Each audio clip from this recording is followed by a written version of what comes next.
The United States Court of Appeals for the Fourth Circuit. Oh yay, oh yay, oh yay. All persons having any manner or form of business before the Honorable the United States Court of Appeals for the Fourth Circuit are admonished to draw an eye and give their attention, for the court is now sitting. God save the United States and this honorable court. All right, be seated, please. We recognize that it's a little bit warm in here, and we have made a request of the appropriate authorities to try to get the temperature down. So if you'll bear with us, if you want to take off your sweaters, that's all fine. First case we'll call is United States versus Blount, and Ms. Hester, we'll hear from you first.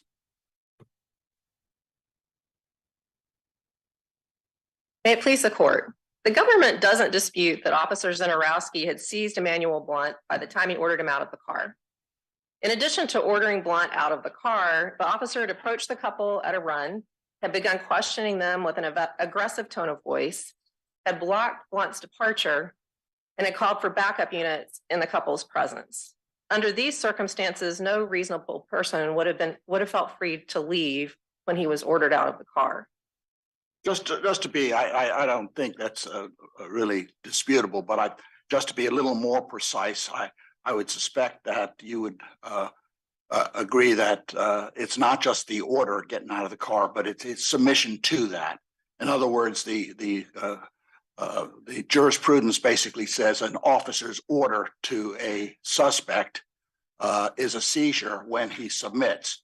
If the person flees or refuses, then it's not a seizure. That's you remember the Michigan versus Long, and no, Hodari. That's the Hodari doctrine. Well, actually, Your Honor, the Supreme Court has you have to submit to show of authority.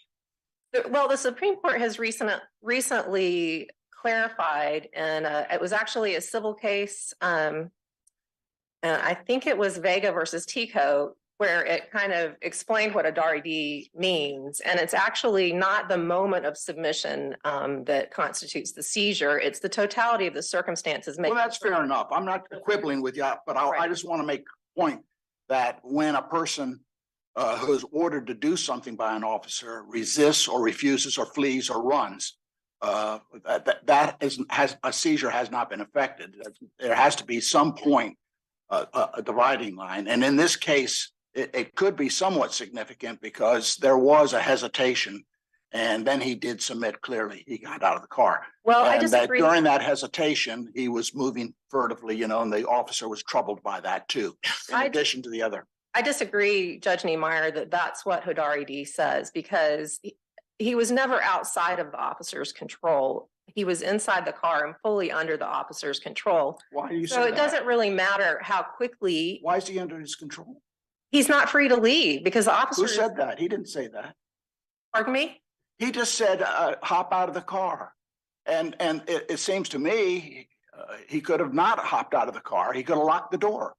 The officer didn't say, don't go anywhere or don't think you're under arrest or whatever. He asked some questions. Well, actually, he couldn't have locked the door because the officer was standing between him and the door when he gave that order, and he had his hand on the door. So it's not a question under these circumstances of whether he had yet obeyed the officer's command. It took him 10 seconds to get out of the car after the officer told him to.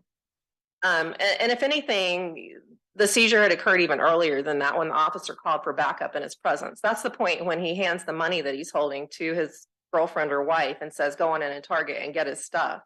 He obviously doesn't feel free to leave, and no reasonable person would have felt free to leave under all of those circumstances.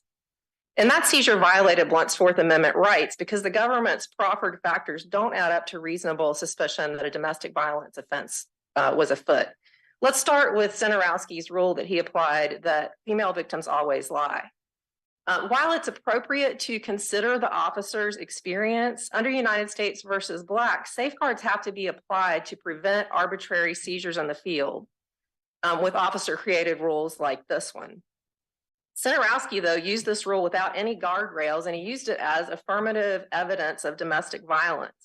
But if this rule is going to be able to eliminate any innocent people from its reach, it can be applied only after officers already have a reasonable suspicion that domestic violence has occurred based on objective facts and the totality of the circumstances. For example, it might be appropriate to apply the rule. What about the screaming that he heard when he was contacted by the store employee and got out of the car. I mean, certainly that is Or part of the store. totality of the. Wait a minute, I have Right. at least. What about the report he got from the store employee when they first came up to the officer? So the government claims, first of all, that report demonstrated that patrons and the employee were alarmed, but that assertion that they were alarmed isn't supported by the record, because he testified. But didn't- all that would be part of the totality. Of the Certainly, it would be circumstances. part of the totality of the circumstances. I'm just saying that it would be appropriate to apply this female victims always lie rule if the officer is responding to a report of domestic violence or threat, but that's not what he was responding to here. You know, he clearly testified that he understood from her that it was just a verbal argument, it was loud, and he had no information that there was an assault, a weapon, or a threat. And the body cam video refutes the idea. You know, I guess you're making your arguments, but they're somewhat provocative, because his explanation is not what you just recited. His explanation is that when he got there, he'd heard this screaming, which clearly indicated to him that the woman was in trouble. And when he got there, they said first we were arguing, and then they said, oh, we weren't arguing, the child fell down. And the explanations kept moving and shifting, and he smelled a rat. This is some problem. He was holding the child. And the question is, he's holding the child and the two in the car, and she's screaming at the top of her lungs, something's afoot. And the question is, if he had just walked away, as you would have him do, and then Blount had shot the child in retribution, he would have been suspended. He didn't do his job. And so the question is, he is coming upon a situation of disruption. Something's happening domestically between them, and he is trying to allay that concern. And that's what Terry's all about. To be clear, I'm not suggesting that he should have walked away. I'm suggesting that he should have handled this in a different way, by engaging the couple in a voluntary exchange instead of seizing someone without reasonable suspicion that there was actually domestic But they violence. had a bunch of interchanges before he said, hop out of the car. They did not have a bunch of interchanges before he said hop out All of right. the car. He never asked, he never. He had a dialogue with her, and he had a dialogue with him, and he saw the circumstances. And the dialogue was inconsistent. The stories were inconsistent, and it didn't match up to his experience up to that point. And that's what created his problem. And if you confront the actual facts, his testimony, then we can have a dialogue on whether that's sufficient. But to just blush over the fact that he found the stories inconsistent. They first said they were arguing, then they said they weren't arguing. The noise was from the baby falling and this type of thing.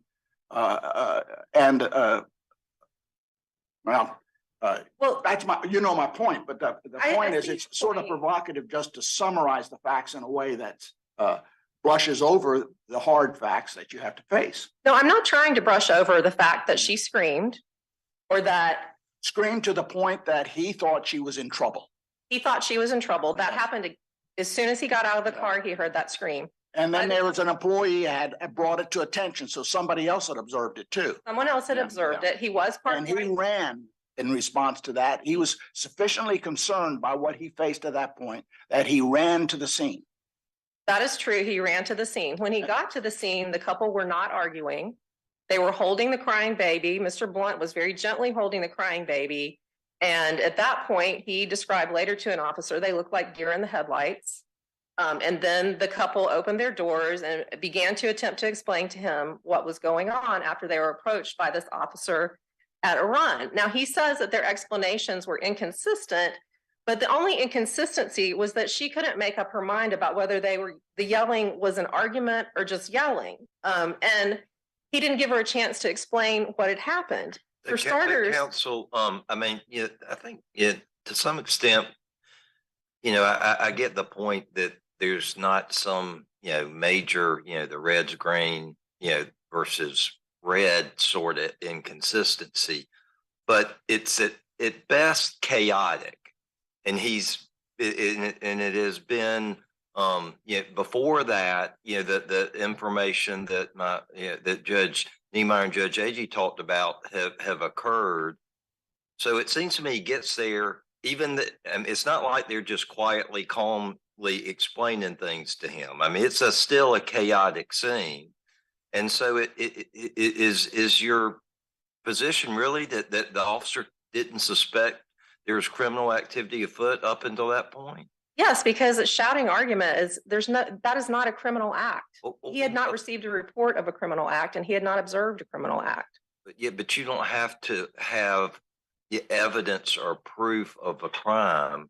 You have to have reasonable suspicion that there is something criminal afoot. And with all those facts together, it just seems to me that, when he's asking him to get out the car, that's consistent with Terry.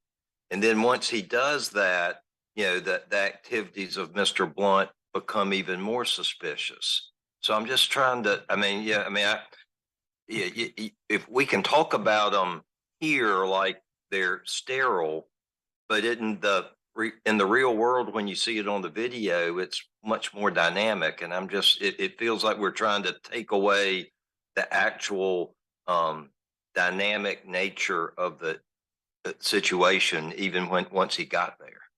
I'm not trying to take away the dynamic nature of the situation, but another one of my points is that he's ignoring the totality of the circumstances when he runs up to the car, because the couple is no longer arguing. Mr. Blunt is cradling this baby very gently and trying to soothe him. And nobody looks angry. The woman's not crying. She doesn't really look distressed beyond her fear, honestly. To give a little more flavor though, when he got there, both of them opened the door and say, we're good. And which is sort of a very defensive statement. They hadn't even nothing been asked or anything, and say, we're good. And then he asked about this screaming, which is not an argument. The scream was a response to something serious. He said it sounded like the woman was in trouble. And you could speculate that maybe the child was being threatened, or maybe he was threatening her. He had the child.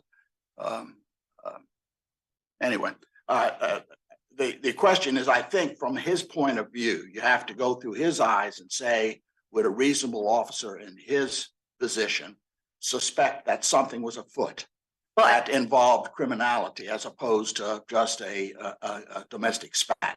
Certainly. And even when he got there and started seeing the circumstances and asking these questions, and they're basically denying, there's no explanation given why she had that loud scream indicating that she was in trouble. And it wasn't a back and forth discussion, it was a loud scream. And the question is, do you just walk away from that or do you investigate? And he had chose to investigate. You investigate by asking more questions rather than just seizing someone immediately. And if the questions don't satisfy the officer because they don't address the evidence or they're inconsistent, both of which occurred to this officer. The only question he asked is, what are y'all arguing about? And that's when she is the first one who says we weren't arguing. But she never disputed that the baby fell. That was her consistent story all along. And you also have to look at what the officer is seeing here, because he's seeing this man holding this baby quite tenderly. He doesn't look like someone who's just engaged in a heated domestic assault. This occurred in a crowded parking lot in broad daylight. And as the court pointed out in Drakeford, that makes criminal activity less likely. And what's more, everything the officer actually did was inconsistent with him suspecting domestic violence, because he said his rule was to separate the parties and find out from the woman what had gone on. But he took Blunt out of the car first. He allowed the couple's child to wander in the parking lot. And then he handcuffed the woman and failed to ask her what had happened outside of Blunt's presence. So that all is a suggestion that by that point, he really didn't suspect that this was a domestic violence situation. I want to take a moment, I'm about to run out of time, to talk about the weapons search, because even if he did have reasonable suspicion allowing the initial seizure, the search of the car was unlawful because he lacked reasonable suspicion that Blunt was armed and dangerous at the time of the search. No one had reported a weapon. He never saw anything that looked like a weapon in Blunt's hands or anywhere else in the car. About the movements that Mr. Blunt made before he got out of the car. So the movements consistent with hiding something without more just aren't enough to establish reasonable suspicion under Foster. And if Sinorowski had had inferred from some tucking movement that Blunt had hidden a weapon under the seat. Why didn't he look under the seat first off when he searched the car? He didn't. He went straight for that plastic bag, which he was really concerned about having. Well, he observed both. He observed something being handed across, and then he observed him go under the seat. So he started with the bag that was handed across and found nothing, and he unzipped it and so forth, and then he went under the seat. But if he thought the plastic bag held a weapon, I mean, when he picks it up, you can see there's nothing heavy in it. Why does he rifle through all the papers in there? He's not looking for a weapon. Plus, when the officer, as I said, when the officer got her out of the car and handcuffed her, he's obviously no longer concerned about domestic violence. And by the time he actually searched the car, she had finally been given an opportunity to give a more detailed explanation of the baby's fall, explaining that the baby fell. That's why I was yelling. We were arguing about the baby falling, or maybe we weren't arguing, but I was yelling because the baby fell. And consider this too. Blunt and McVeigh remained very calm, even while the officer was shouting at them, all the while focusing on the welfare of a 2-year-old whom the officer left to wander in a parking lot. The scariest person in this interaction was the officer himself. And Blunt, in particular, he consistently attempted to calm the officer down. Blunt and McVeigh's actions are those of concerned parents and not a threat to the public. So under the totality of these circumstances and under the court's decision in Foster, Zenarowski did not have reasonable suspicion that Blunt was armed and dangerous. The court should reverse the district court's order and vacate Blunt's conviction. thank you. Ms. Ray? May it please the court. I'd like to just begin with sort of two basic principles that sometimes I think get lost. The first is what's required under Terry. What happened in Terry? The officer saw 2 men looking into a window, walking by slowly and repeatedly looking into the window. That's all that's required for reasonable suspicion. And why was that enough? Because the officers were seasoned officers. And as this Judge Williams actually said in United States versus McCoy, what normal passengers may have viewed, normal patrons rather, or laymen may have viewed as somebody just peeking in a window to see some pretty lady, a seasoned officer could see that as casing a joint. If someone looking at 2 people walking past a window several times and looking into a store is enough to support reasonable suspicion, so is a screaming woman in the middle of a parking lot on Christmas Eve. And enough of an alarm, and I stand by the characterization that it did alarm people in that parking lot enough for the target employee to reach out to the officer and for other patrons to direct him to that car. The second principle is just to note that the Supreme Court, as recently as 2020 in Kansas versus Glover, courts must permit officers to make common sense judgments and inferences about human behavior. Officer Zenarowski did not say women always lie. He didn't apply a rule that women always lie. What he said is, every single day of my career, I have investigated domestic violence cases. And what I have learned, and he said, is that you have to separate, and he used the word partner initially, you have to separate them. Did he do that by the time they got out of the car? That's one of the points that Ms. Hester makes. At that point, he's concerned about his own safety, and he testified about that. That after he saw Mr. Blunt reach under the seat, he got very nervous. He used the words very nervous, and you can tell that in his, he got really nervous, and he explained, I didn't go directly under the seat. I was still the only person on the scene. And so I didn't reach and hide my head because they were still out there. Why was that child running around? Should the child have been running around? Probably not, but he did tell both of them, leave the child in the car, put the child in the car. So counsel, I think that's fair description of the evidence. You also have, the reality that, many parents have, when nerves are frayed with young children, sometimes you blow up on each other in a way you wish you haven't. So what can be, maybe not desirable, argument that, reaches, is heard and maybe even perceived to be more serious than it is, is really what's going on. And, so, yeah, I appreciate both of these situations. The officer, really, I guess, can't afford to take the chance and assume that it's the most innocent explanation. But it almost means that something that happens to many young parents who are sleep deprived and everything else can all of a sudden be suspicion of criminal activity. And how's that supposed to be balanced? Well, I think, Your Honor, first of all, in this case, and I acknowledge that people under stress like that can have arguments that don't sound great in public, right? But the difference is this is a seasoned officer who's seen a lot of arguments. And he says this wasn't a typical argument where somebody had dropped a child or accidentally let a child and the other person was angry. This was a woman that he thought was in trouble. And it was somebody that was attracting enough attention and enough concern. I mean, I have to say that most of us, I hope that we would respond the way that these folks did by pointing out what it was and having a patron come and alert the officer. But that's not that common, I would suggest these days, that people offer assistance like that and alert people. It had to have been serious, or at least it's a fair inference that it was serious. More serious than just, I'm angry with you because you didn't take care of our kid enough. And the child was not actually Mr. Blunt's, but which probably makes no difference at all. But I note it because he wasn't married, as he said he was. They were not married at the time. She wasn't his wife, and this wasn't his child. So I think, though, that the limiting principle is you have the screaming that a seasoned officer believes is more is alarming, far more alarming than just a normal argument or even a heated argument. The other thing is he comes and the first thing she says is she gets out. They both open their doors.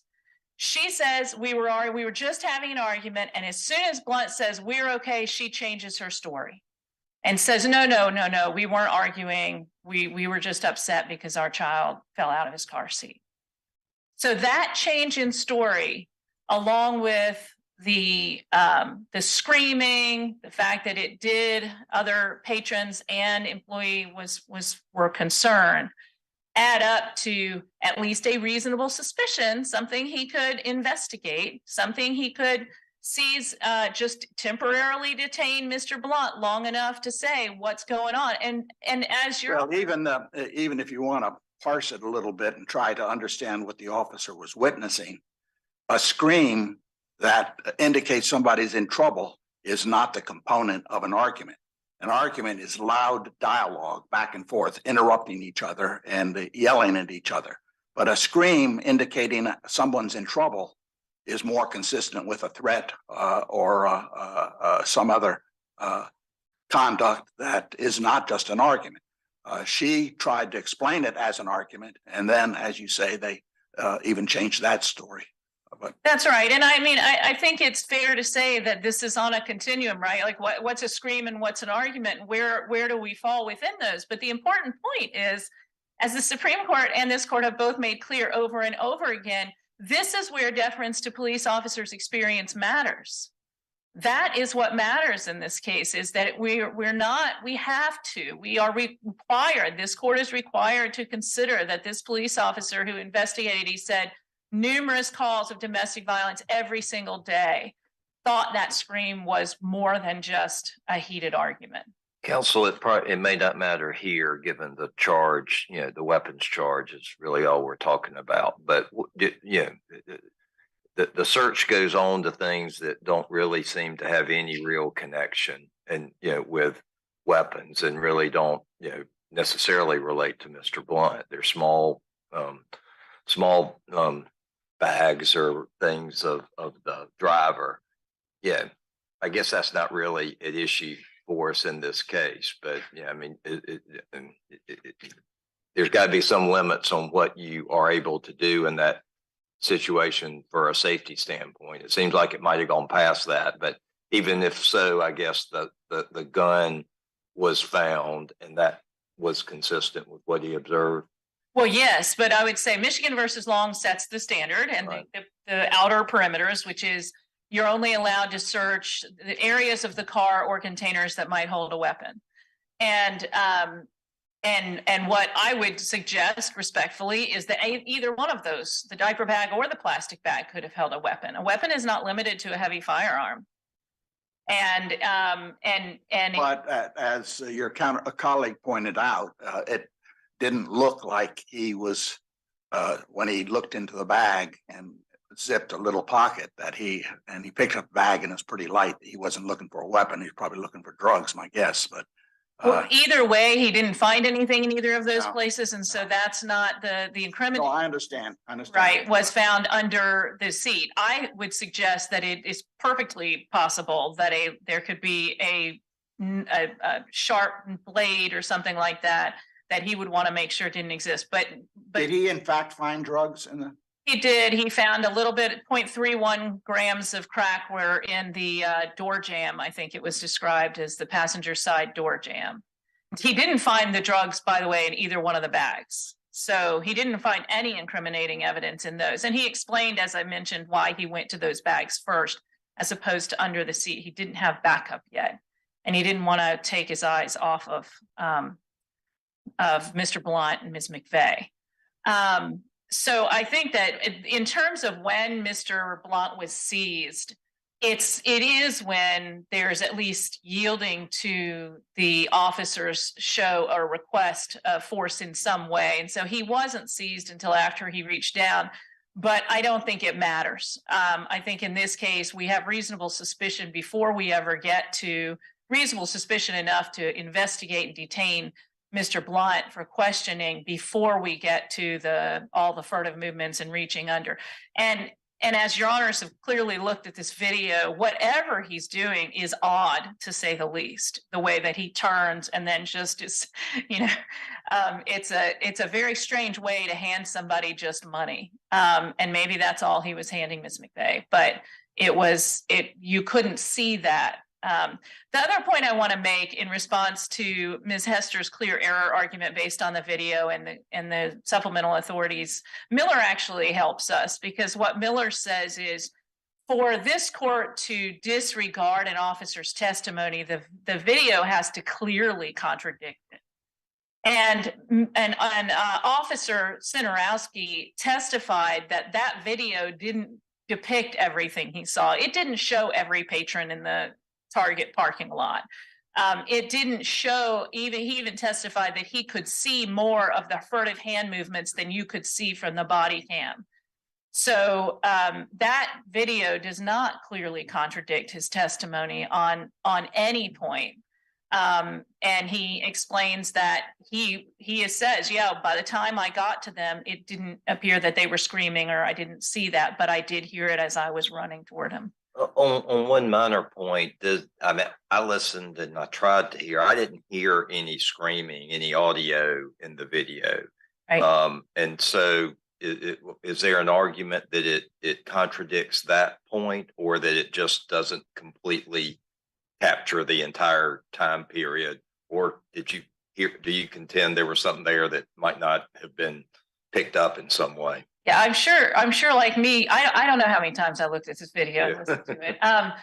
I thought at the very beginning there was a noise, and of course the audio doesn't come on for 30 seconds. And so I don't know. I don't think it clearly contradicts is the short answer. I do hear something right at the beginning, but more importantly, we don't have the entire audio for 30 seconds. It doesn't start. And most of that time he's not out of the car, but he does get out of the car while that's before the audio really kicks in.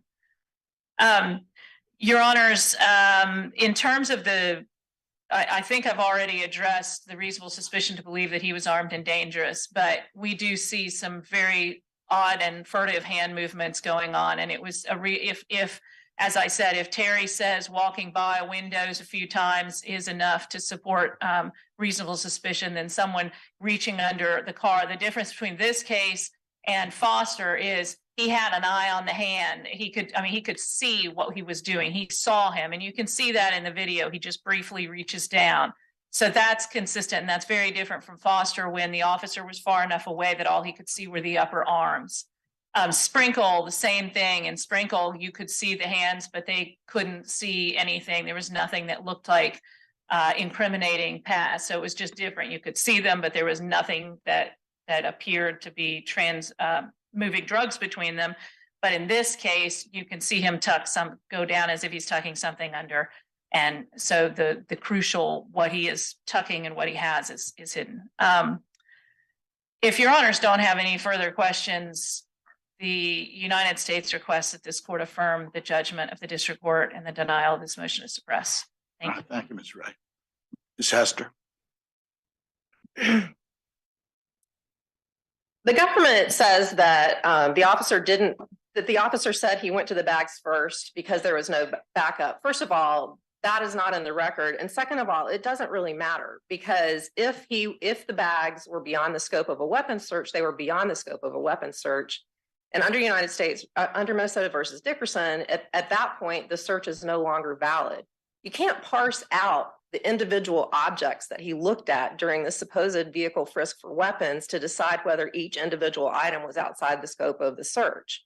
The minute that he goes beyond the scope of a weapons search, it's no longer a weapons search. It is a full-blown evidentiary search. And it's really interesting to note, too, that if you carefully listen to the video, he doesn't mention anything about the tucking until he's talking to the other officers who show up after he has already found the gun underneath the seat. But he says to the couple, he's very concerned about the plastic bags. Y'all are handing bags back and forth. And he says, y'all are throwing things. He never mentions you're tucking things when she asks, like, why are you doing this? He says, y'all are throwing things in the car. Foster actually helps us, doesn't hurt us, because in Foster, the officer couldn't see the person's hands below the elbows. In this case, Officer Zenarowski can see the person's hands below the elbows, and he doesn't see anything in his hands. For all but like 10 seconds of this video, Mr. Blunt's hands are visible, and the only thing that he's holding in his hand is cash, which after Officer Zenarowski calls for backup, he hands to Miss McVeigh and says, go on and Target and get him his stuff, talking about the baby. So Foster helps us, and as far as the weapons search, it establishes that there was no reasonable suspicion that Mr. Blunt was armed and dangerous. And it is, the government relies with respect to the initial reasonable suspicion fully on the need for officers to rely on their experience and training. And we don't dispute that that is a factor, but it is possible to put too much emphasis on the officer's experience and training. For instance, in this case, the officer, in fact, did say that you can't believe a woman in the presence of her aggressor. It's on Joint Appendix 98. A lot of times females want to save face in front of the aggressor. They will not tell you honestly what has happened in front of a male aggressor. They just won't. And that is a rule that he's applying and assuming that this is a domestic violence. Well, I think that's an experience rule, and I must say that it seems to be borne out in lots of cases where the two are together. The question is whether she's going to inculpate him, and usually they have a relationship, and maybe they have a child together or two children together, and the woman is hesitant about snitching on her boyfriend or her husband. And so she'll say everything's okay, even though it's not okay. And that's not an unusual dynamic in a domestic context. No, it's not. I'm not saying that it is. I agree with you on that. But my point is when the officer is allowed to apply that rule before he has developed reasonable suspicion of domestic violence, then you get into the situation that I think Judge Quattlebaum was alluding to is like, so loud verbal arguments happen all the time, and there is no more likely time for that to happen than on Christmas Eve in a Target parking lot or a Walmart parking lot. So that scream, when I read that first, I did not understand him to believe that it was an argument. It was a distress scream given by a woman who he concluded was in trouble. Now, that is not the component of an argument. An argument is the loud yelling back and forth to each other. And a scream of distress to me, indicates something different, and apparently the officer thought it did too. Even an argument doesn't explain the scream, I don't think. And even if it does, I may have a slightly different view. I think sometimes those things could be one or the other, and it'd be hard to discern. But one explanation, at least, given the evidence here, it could be that it's distress. And I mean, I think that's the challenge for you. That even if you concede that certain situations could be just an unfortunate, heated argument on the one hand, or could be, the beginning of domestic violence on the other. The officer doesn't have the luxury of just assuming the best, and he gets there and he's trying to figure it out. So I think that's the problem for me with your argument, is that I get it could be what they said it was, but I also get that he could perceive it the other way reasonably. And then I think he's got to do what he did. Well, I agree with Your Honor that at the point where he hears the scream, he should investigate. But the problem with what happened here is that he ignored all of the evidence that was in front of him, that this was not a threat situation or an assault situation, because he had already decided by the time he got there that this was something more. And that's my point, under Kansas versus Glover, it's not just the things that support reasonable suspicion that the officer has to consider. He also has to consider the things that dispel reasonable suspicion, and he failed to do that here. Thank you, Ms. Hester. As both of you know, you're both experienced lawyers on this circuit. We love to come down and shake your hand, and I may make a pitch that we start doing it, but we're operating still under the protocols and of COVID, and so we'll forego that, but we'll give you our virtual handshake, and thank you for your good arguments. Okay, fair enough. Yeah. And we'll proceed on to the next case.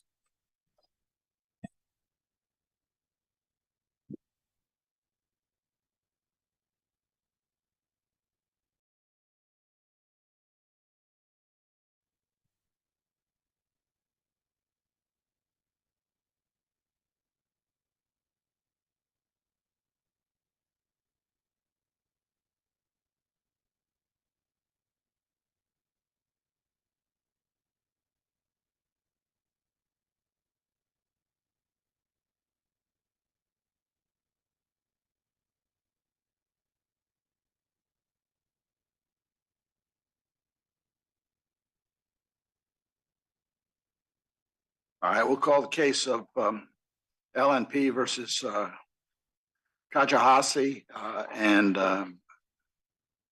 Mr. Argensinger. Is that the correct pronunciation? Yes, sir. We'll hear from you.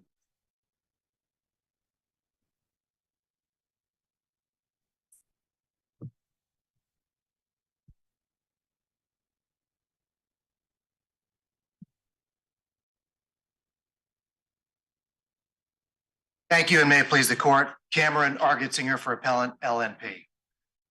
District Court plainly erred by dismissing the complaint for lack of subject matter jurisdiction under Rule 12b-1. That's because, as the Supreme Court found in Smith v. Berryhill, exhaustion of administrative remedies is a non-jurisdictional and waivable requirement for filing suit under 42 U.S.C. 405G. Therefore, a lack of exhaustion does not defeat or even implicate subject matter jurisdiction under 12b-1. The government makes no attempt at all to defend the district court's erroneous decision on jurisdictional grounds. But instead, they argue that this court should affirm. They did make a motion to the court under 12b-6 also. That's correct. So, and the court chose to use 12b-1. That's right. And it seems to me you make a very persuasive argument in your briefs that 12b-1 is probably the wrong section. That maybe 12b-6 is the right section. But the thrust of the court's reasoning was that there was a failure to exhaust. And instead of concluding that it's a failure to state a cause of action under 12b-6, the court said subject matter jurisdiction. So let's assume that the court erred on that, and this is proper consideration under 12b-6. It seems to me that more serious question is the reasoning the court gave as to whether you should have exhausted your administrative remedies. Well, yes, Your Honor. And what the district court did on deciding this was, although a Well, B6. am I correct, counsel, at some point? Obviously not in the district court's opinion, but I think maybe on a motion for reconsideration, the court made some observation that it would have decided the case the same way under 12B6. Am I remembering that correctly? That's correct. The district court did say that. The district court didn't include any analysis either in its original decision or oral argument as to why that would be the case. And of course, this court can decide it, affirm or reject on de novo grounds anyway. So Well, if we concluded that the court's analysis essentially was a 12B6 analysis, even though it was a misnomer to be under 12B1, are we permitted to do that? Or are you saying that there's a formulaic problem here and it has to go back for the court then to write a new opinion that's basically the same, but just cites the 12B6? well, no, Your Honor. Even if the court had decided this under B6 and the reasoning was stated as a B6, the court would have been wrong on that ground. And we've effectively argued this, both us and the government, as though it is a B6 decision for this court to make now. And on B6, the parties are in agreement on all of the important standards here. The government agrees that an affirmative defense failure to exhaust is affirmative defense when it's raised on B6. They agree that the standard for deciding an affirmative defense, the pleading standard on B6, is governed by Goodman v. Praxair. And in that case, if the complaint states facts that support an affirmative defense on its face, the defendant may raise the issue on B6. But if the complaint also states facts that support a rejoinder or a response to that defense, the defendant then has the burden of also showing that other facts in the complaint affirmatively foreclose the application of that rejoinder or response. And the third issue is that the government concedes that this court must apply the plausibility standards of Twombly and Iqbal in determining whether or not the complaint plausibly alleges facts supporting waiver of exhaustion. And applying those standards, which the district court certainly didn't, applying those standards, there's no question that the complaint plausibly alleges facts that support waiver. And the government certainly cannot meet a burden of showing that there are other facts in the complaint that foreclose waiver in this case. And waiver in this case is governed by the three factors the Supreme Court identified in. So you're arguing that government waived, it's an argument? No, well, what exactly is your waiver argument? So, Your Honor, we're arguing that exhaustion in this case should be waived. Exhaustion of administrative remedies by the claimant LNP. Right, it's waivable. But are you arguing that it was waived here? Well, exhaustion may be waived either by a court or by the agency. I think we may be getting into nomenclature. I think it's exhaustion is excused rather than waived, and that might get us to the issue you're talking about. I think that as I read it, your argument is you should not be, your case should not be dismissed on failure to exhaust because of the three factors: futility, collaterality, and the irreparable harm issue. Is that what you're saying? Yes, Your Honor, that's exactly what I'm saying. There are three factors: exhaustion, that waive exhaustion or excuse exhaustion, and those are futility, collaterality. You're not suggesting the government waived anything. You're just saying you should be excused of your waiver because of those issues. Is that correct? That's correct. Exhaustion should be excused or waived on that basis, and a court may waive exhaustion and should waive exhaustion. On those three issues, counsel, I know there's a disagreement about whether they all must be met or whether just one could be met or exactly what Bowen means. And I get reading Bowen how you could have that dispute, but what I don't understand is how you can read our Heckler decision, Heckler v. Hyatt or Hyatt v. Heckler, and say we haven't interpreted that to require all three to be met. I mean, it pretty clearly says "and" in there, and I just don't know any other way to read "and," but that includes all three. Do you have some argument, other than us going back and kind of decipher Bowen about how we shouldn't apply our precedent that you must show all three? Yes. So in Hyatt v. Heckler, the issue before the court was there were three factors. They were all present. And the court correctly found that if A, B, and C are present, then waiver should be. Yeah, but before it did any analysis, it said you can excuse waiver if, and it lists three things connected by an and. It did, and if those, and that's a true statement. If those three things are present, then waiver should be granted. The court wasn't faced with a situation where there were one or two of the three in the case, and it had to decide what to do. Yeah, but when you're setting a standard and you say you got to do 1, 2, and 3, you're setting the standard. If it meant you have the option of doing 1, 2, or 3, you put or in there. I mean, I don't. It seems like you're ignoring the language of the case. Well, in the context in that case is that the decision was on remand at the same time as Bowen v. City of New York, and it was remanded to decide in accordance with what Bowen said. Bowen itself does not set forth a conjunctive test. And I would also point out that more recently, this court in 2019, we don't cite this in our brief, so I take it with as you will, but in Azar or accident injury versus Azar, the court waived exhaustion based on only two of the factors and didn't mandate a three-part test. And other courts of appeals that have decided this have So come is to that a published or unpublished opinion? that's a published decision. It's cited in our brief, but not for this proposition. It's 943 F3rd 195. And in other cases that this court has applied or has considered exhaustion of remedies for other administrative agencies, it has consistently identified multiple independent bases for waiver, always citing futility as one of those, and applied them in a disjunctive manner. Let me get to a more fundamental question on this same issue, a more structural question. The statute does not provide any exception for waiver. It's a waivable affirmative defense, and the government hasn't waived in this case. So we have Matthews versus Eldridge and Blount, Bowen, which sort of makes an exception for a court waiver.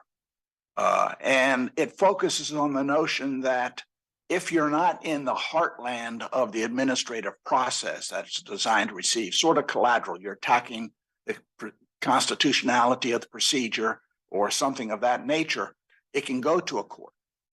And they tried to establish criteria for that, the three criteria you're talking about. But stepping behind those criteria, the question is this something outside of the procedure that Congress set forth to channel these issues up through the agency?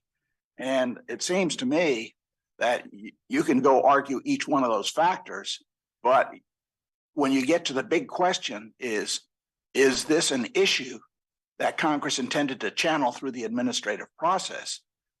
It seems to me this is a classic example where you're saying they calculated the benefit wrong. Their regulation is wrong. They can address that. Not only can they address that, they can change regulation and have done so in response to administrative review. So the question I have really is, how does your case is just a classic complaint that the agency calculated it wrong, or its calculation that's specified is wrong. And when you even get behind that, the agency's position is basically, we calculated in such a fashion that where your client took an early benefit that was reduced, the derivative benefits of the children should also be reduced. Whereas under your theory, he took an early benefit, but the children's benefit should not be reduced. It should be calculated on the full maximum. Well, that's the type of policy and consideration, and that's interpretation of the statute and the regulations. And I don't see how the spirit of that at all comes within the exceptional constitutional questions or the principles announced by the Supreme Court. And my guess is, if the Supreme Court were to consider it today, they would narrow it down even further because they are very much statutory oriented in this regard. But my question to you, it's a long explanation. My question to you is, how is your issue, don't lead me through the parts, how is your issue something that a court should address before we hear from the agency? Certainly, and this does get into the three factors. I believe one of them you addressed was why shouldn't this be channeled through the administrative process? And the channeling concept relates to Heckler v. Ringer, which says that cases should be brought under 405G, which is the administrative process Congress has specified. And I just want to say this case is channeled through that process. We brought this under 405G. Ringer differentiates between cases that are brought under the APA. Except the process includes 4 steps, and after the first step, you're waiting for the second, you file suit. And the question is, shouldn't we honor the statute which requires you to go through the 4 steps before we consider this? And we are in that process. We presented the case, so jurisdictionally it's sound. Once you're in that process, exhaustion can be waived, and that's part of the process. If it meets the 3. It's not part of the process. It's part of the Supreme Court's 2 cases. And it was an exception to the process. It's not statutorily authorized. Correct. It's an exception to the process. In this case, I would say one of the other issues you addressed was collaterality. How is this collateral? And courts have frequently found that a matter is collateral when the claimant is challenging a system-wide, systematic agency methodological error, as opposed to an individual claim for benefits. That's what we're claiming. But that doesn't quite get to it. It's a system-wide error. I mean, if they have interpreted the statute in a certain way, presumably they're going to apply that interpretation to everybody who makes an application for benefits.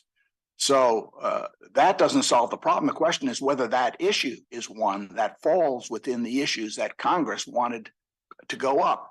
And the only reason for the waiver began with the notion that that very process that Congress decided was unconstitutional. I mean, Matthews versus Eldridge, and that opened the door.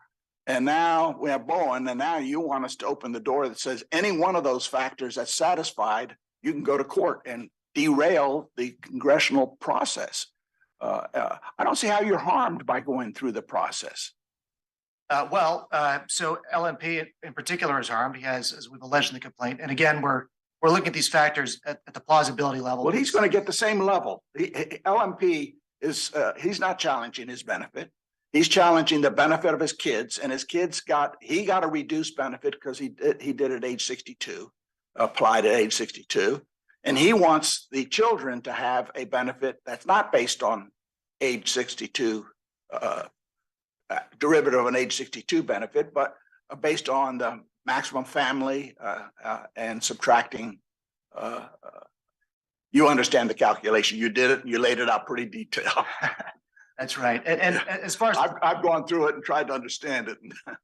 And as far as the statute goes, they're each entitled to get what they get. The government is on the merits making kind of equitable arguments that he shouldn't get this because it's not fair or it's not right. But the statute, well, it's not right in the sense that if he took early benefits, number one, he did, and they're reduced, right, and his children get benefits derivative of his benefits. The question, the government says basically, then their benefits should be likewise proportionally reduced. But that's a policy question in the courts. We're not in the policy of doing. The question is whether you should make that argument to the agency that they got it wrong or it doesn't carry out in effect correctly. And it seems to me they're so much more capable of handling the type of thing you're asking about. Your Honor, I'm nearly out of time here, so I just want to respond to that. Yes, please do. That the administrative appeals process in this case is clearly not the mechanism to address this.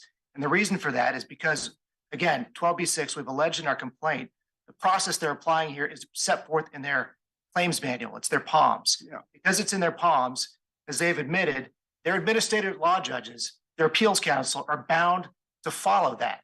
So this isn't a situation where he's going to appeal and then they're going to consider, gee, should we consider revising the POMs? It's a situation where we change it up because they're bound to do that. That might be appropriate in a case where we're talking about a factual error. Can't you argue that the POMs are wrong?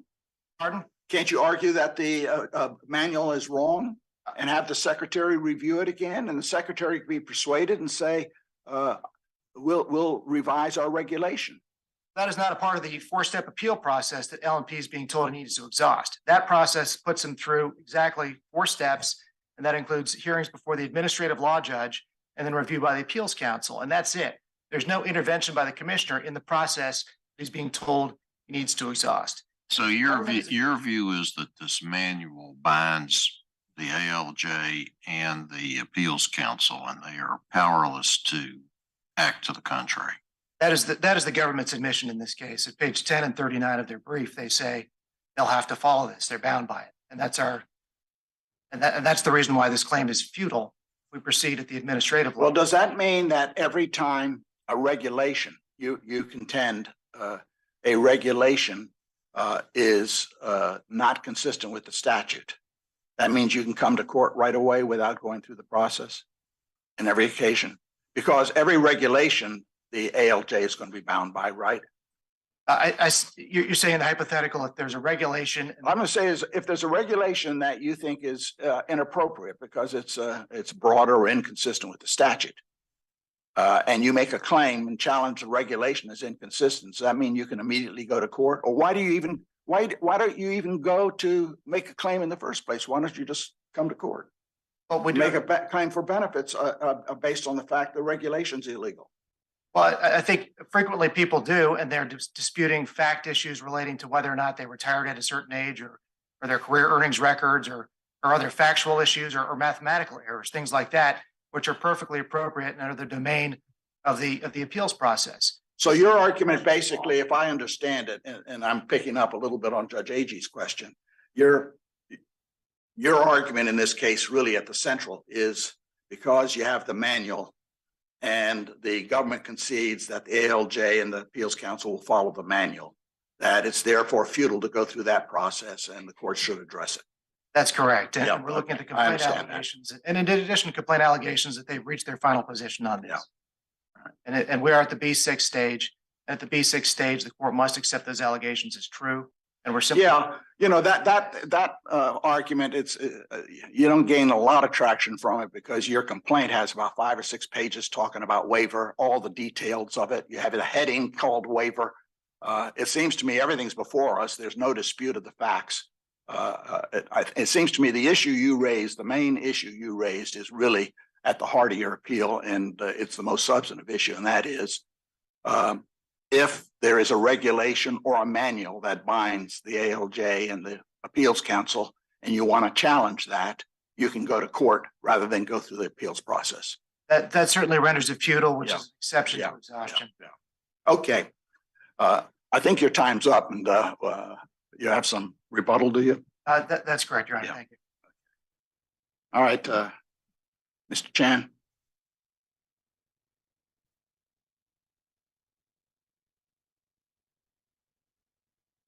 May it please the court, Hugum Chan here on behalf of defendants and appellees. Your Honors, this Social Security case concerns the United States waiver of sovereign immunity for lawsuits against the Social Security Administration under 42 USC 405G. Relevant here, that waiver requires a plaintiff to exhaust his administrative remedies, which he has undisputedly not done here. I think that's good. And I think the point you make about it being a waiver of sovereign immunity is very important. It's the approach we take. But let me just get to the guts of the argument that is being made. If a regulation is illegal, or the manual in this case is allegedly illegal, does the statute still require going through the appellate process, or can you go to a court? Your Honor hit the nail on the head earlier when Your Honor mentioned that the administrative process really is designed for this type of classical case where you're disputing benefits. And there's just a couple of things to point out here. The POMS, or the manual, is a sub-regulatory operating manual for the agency. So the agency has discretion to change it if it determines through the administrative process that something in the manual is incorrect. And as Your Honor also alluded As to. to that point, the agency would obviously be able to change the manual. I would think it's not the same degree of difficulty or restriction as if it changed a formal regulation that had been adopted. But opposing counsel says that you have conceded that going through the process with this particular claim would be essentially futile because the ALJ and the appeals council would be bound by the manual and they would have no discretion to changed the determination that had already been made. So is that an accurate statement? Your Honor, that is not an accurate statement. I did represent to the district court below, and I'm arguing again up here that yes, the ALJs and the appeals council have to follow the POMs until they don't.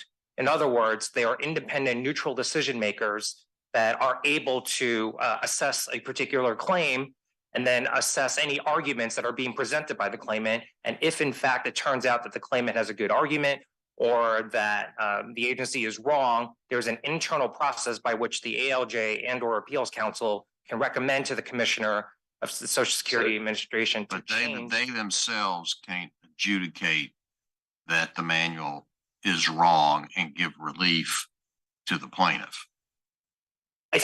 I don't know the technicalities of whether it's the ALJ or the appeals council first makes the recommendation, then it's accepted by the commissioner, and then there's a formal adjudication, or it's through some other process. But the underlying point here is the POMs can be amended if Can it be amended during the process? In other words, if he's before the appeals council and he's challenging a POMS provision, and the appeals council says, we agree with that, we'll recommend to the commissioner. Does the appeals council retain jurisdiction until the commissioner addresses that? I don't know if the technicality as to whether or not they retain jurisdiction, but my understanding of the process, and it's the understanding of at least the DC circuit and the First Circuit, is that by going through the process, if there's a mistake that's pointed out and the agency agrees with that mistake, then the ultimate claim will be adjudicated favorably for the claimant. And who's going to do that? Who's going to adjudicate that claim? I mean, what we have here is a specific claim of this particular plaintiff on behalf of his children. And his argument is, you can't give me any relief as I go through this process because you're bound by this manual of procedure.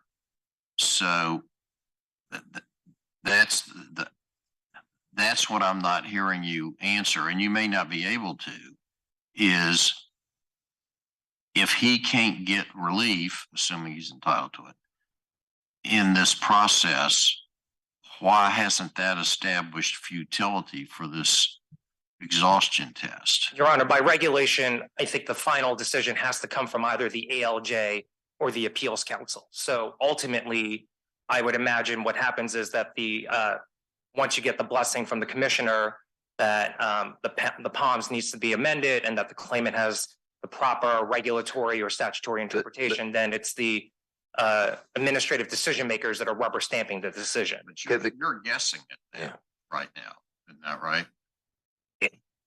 I'm inferring that based on the regulations that are passed, the 4-step process, the two of which for exhaustion ends with either a ALJ decision and or an appeals. Right, but we have to make a decision on the claims that are before us. And I'm not sure we can do that based on an inference that there may or may not be relief. And there's no citation to regulation, case law, or statute that says that this relief is possible. Maybe the council can tell us in a 28J letter if that exists, but this seems to me an important distinction, at least for the futility prong of this administrative exhaustion examination. And if I could just follow up to Judge Agee's question, it seems like the fact that we're in the B6 versus B1 realm, almost by concession, seems to matter on that point, because this is an affirmative defense, and it's raised, of course, the exhaustion, and now, of course, we can decide it now if everything's before us. But if everything's not before us, I'm not sure our precedent lets us decide it. So that's where I think this question becomes very critical: is do we really have everything that allows us to decide it? You may be right, but it may be that needs to be flushed out. Since we're in the 12B6 context procedurally. Your Honor, speaking of the 12B6 context, I would point to the complaint on page 830, paragraph 94. That is the primary futility allegation that was alleged in the complaint. And according to that allegation, which is also highlighted on pages 14 through 16 of the appellant's opening brief, it's the futility allegation is that the SSA would not likely overturn its current illegal policy and hard and fast position. The key words there being would not likely overturn, which is directly contrary to this court's precedent as to what needs to be alleged in order to show any possibility of futility of an administrative exhaustion process. And I would point to the court's precedent in Thetford on page 450, where it requires for a showing of futility, a clear showing of a hard and fast position that makes an adverse ruling, here's the key words, a certainty. A certainty is what the precedent mandates, but what the complaint alleges is would not likely overturn. So I'm not even sure that whoever the final adjudicator is, and again, I would point to the regulations being that it would either be the ALJ or the Appeals Council makes a difference, because if we're just honing in on the complaint, let's look at the only allegation that's highlighted, and the futility allegation is that the SSA would not likely overturn, quoting that directly, 830 paragraph 194, directly contrary to this court's precedent as to what's necessary. Let me ask you on the comment you talked about the internal referral process. Is that part of the manual or a regulation?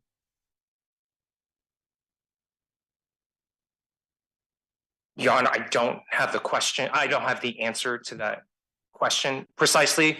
The best that I know and what I can represent here to the court today is that if a claimant raises an issue that an ALJ or an appeals council or the appeals council believes is meritorious, and that either a POMS provision or a regulation is somehow in conflict with one another, that there is an internal review process such that once the commissioner signs off on it, then the claimant gets the appropriate relief consistent with his or her arguments that were found to be meritorious to begin with. And what's your support for that comment? That is not in the record. That's my understanding of the process. We did not put that forward. I know. From what did you get that understanding from? From my agency counsel. So you were told by agency counsel that there is this internal process and that's it? Correct.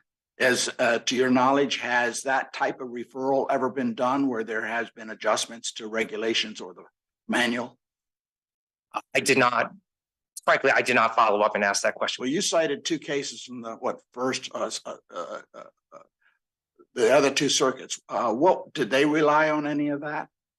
Yes, they did, Your Honor. And I would point to the Turnbull case from the DC Circuit from 2021 at page 2. It's an unpublished decision, but there the court found that there was no futility in exhaustion because there was nothing alleged that said that the SSA would have relied exclusively on the POMS, irrespective of its legal obligations under the Social Security Act, the SSA regulations, and or any other binding authorities.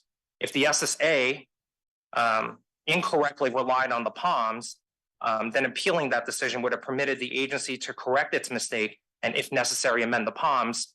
The reasonable inference to draw from that is once the POMS is amended, then the claim would be adjudicated favorably for the particular claimant.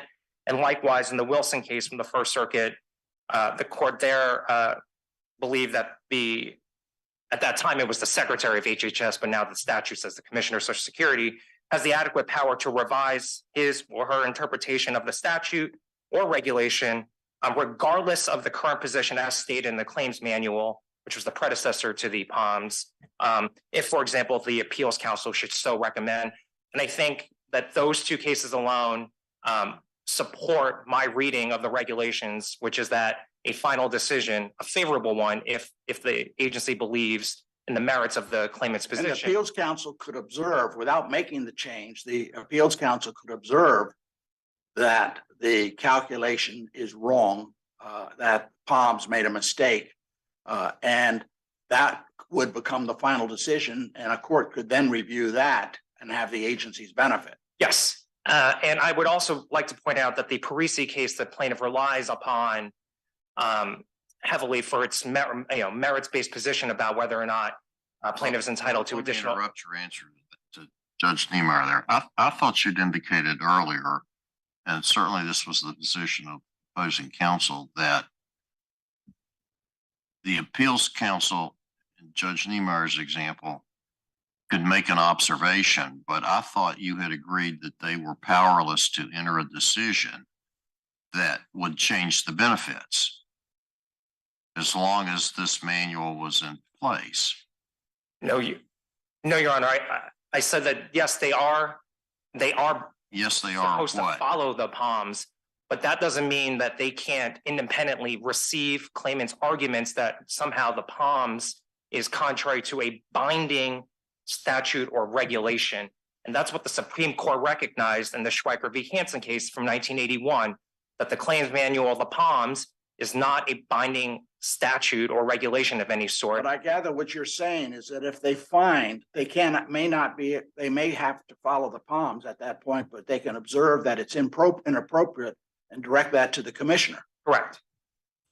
And so this process would not be futile because there is the internal review process. But again, if we're in the 12B6 posture here and we're looking at the Well, 12B6, everybody's argued that so much. The whole notion is whether you should not, the allegations of the complaint. The question is whether we should be in court at all. In other words, we be before the agency or in court?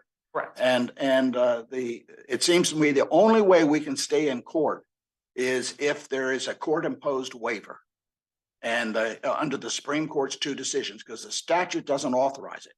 And so those two decisions are an exception to the, and the question is, do we fall within those? Otherwise, we're just out of place at this point. Your Honor, I agree with that assessment, and we're more specifically looking at the allegations. The allegations have to show that plaintiff should be excused from the administrative exhaustion process. And again, as to futility, it's just paragraph 94. We're not likely overturned. Again, that's contrary to this court's binding precedent in Thetford. Why don't we'll just assume for purposes of argument that there are sufficient allegations to show that it would be futile. You've still got two other elements that you have to meet. So why don't you talk about the collateral aspect and the irreparable harm? Because as I understand our case law, you got to get all three. Yes, Your Honor, I agree that all three are necessary, and I think Hyatt versus Heckler, this court's binding precedent, correctly interpreted Bowen to require three requirements. If I would, in the course of this, are you familiar with the case that your colleague mentioned, the 2019 Azar case? Does that change in any way or suggest what Judge Hasty and I both believed from Hyatt, that you have to do all three?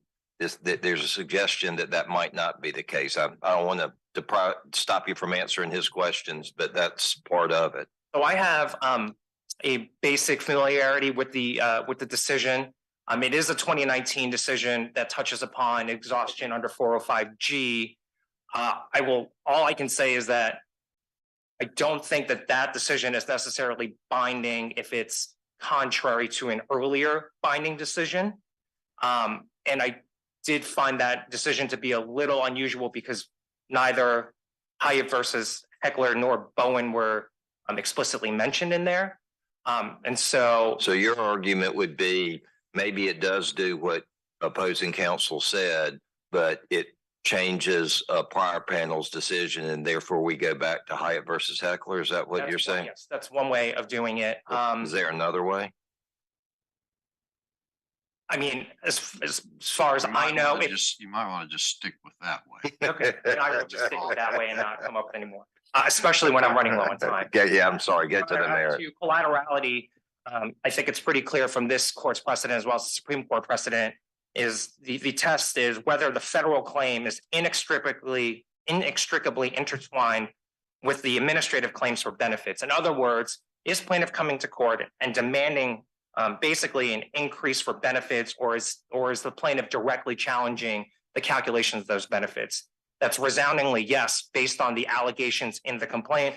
And I would point the court to paragraph 19 and paragraph F of the prayer for relief, which explicitly says that they are seeking an award of benefits from the court, and that's what distinguishes this from the litany of other cases that they have cited with regards to collaterality. And then with respect to the irreparable harm prong, if we're looking at the complaint, there's really two paragraphs that are highlighted, paragraph 90 and paragraph 91. And those are just conclusory allegations of economic hardship.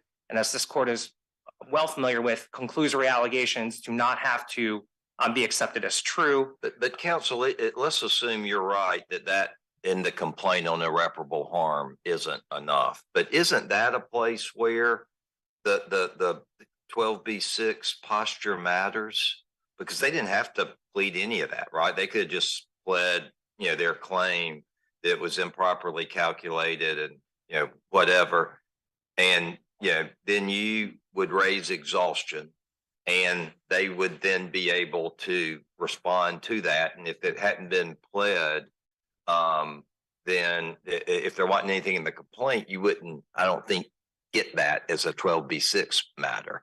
You don't have to plead like they do here, all their defenses to your affirmative defense. And so it just seems to me, maybe there is no evidence of irreparable harm, but maybe there is. And, and maybe they could amend to say some more specific facts, or maybe discovery or something would show that. I mean, if we have to show irreparable harm, it seems to me that's the least capable, that's of the three issues, that's the one that I have the most trouble with saying we have all the information before us. Your Honor, I have two responses to that. One, on a 12B6 motion, a court doesn't just look at the allegations that are well pleaded from the complaint. The court is also allowed to take into consideration what is not pleaded in the complaint. And so there was no pleading of anything touching upon what the court has found to be sufficient for irreparable harm. And on this end, the second point I want to make on that is with respect to the Praxair versus Goodman case that the parties have cited, that opinion says, I think it can be, there's two takeaways from there. One, which is if the affirmative defense is evident on the face of the complaint, then a defendant has to show that that there's no possible rejoinder based on the allegations. Well, we've shown that because the allegations are not there regarding irreparable harm. And so there is no possible rejoinder. And then if you read, I think, a couple of sentences or the next sentence down from that sentence I just paraphrased, it says, well, there may be a situation where if the affirmative defense is clearly on the face of the complaint, and it appears as if the plaintiff is looking to forestall dismissal of the complaint by alleging facts of discovery, then the plaintiff has a burden to affirmatively plead some sort of response to the affirmative defense that's clear on its face. And again, here, that's already happened, right? We have. Well, you have I think there's even a stronger argument that the complaint addresses this, is that the complaint alleges that each child was denied $375 a month because of this calculation. And the remedy they claim is to have reimbursement of that amount, which would fully compensate them for it with interest. I don't know if interest is allowed, but $375 payment. And I think you go to the cases about irreparable harm, is it's incapable of being redressed by money damages. It's usually the definition of it. But it seems to me the nature of the relief they request indicates whether it's irreparable or not. That's correct, Your Honor, and that was implicit in my, and I apologize for not making that clearer earlier. That was implicit when I said that there were just conclusory allegations of economic hardship. That's a harm that any plaintiff can really plead in court. I see my time has run out. One last question here. What about this language in Hyatt v. Heckler on the irreparable harm part? I think goes back to the standard rule of thumb that Judge Niemeyer just mentioned, but we said in this case that the claimants would be irreparably injured because the award would likely be diminished by the allowance of a fee, attorney's fee, as much as 25%. Thus, retroactive benefits are not fully compensatory. That seems to contradict the general rule. Your Honor, I agree that it does seem to contradict the general rule or the well-held rule.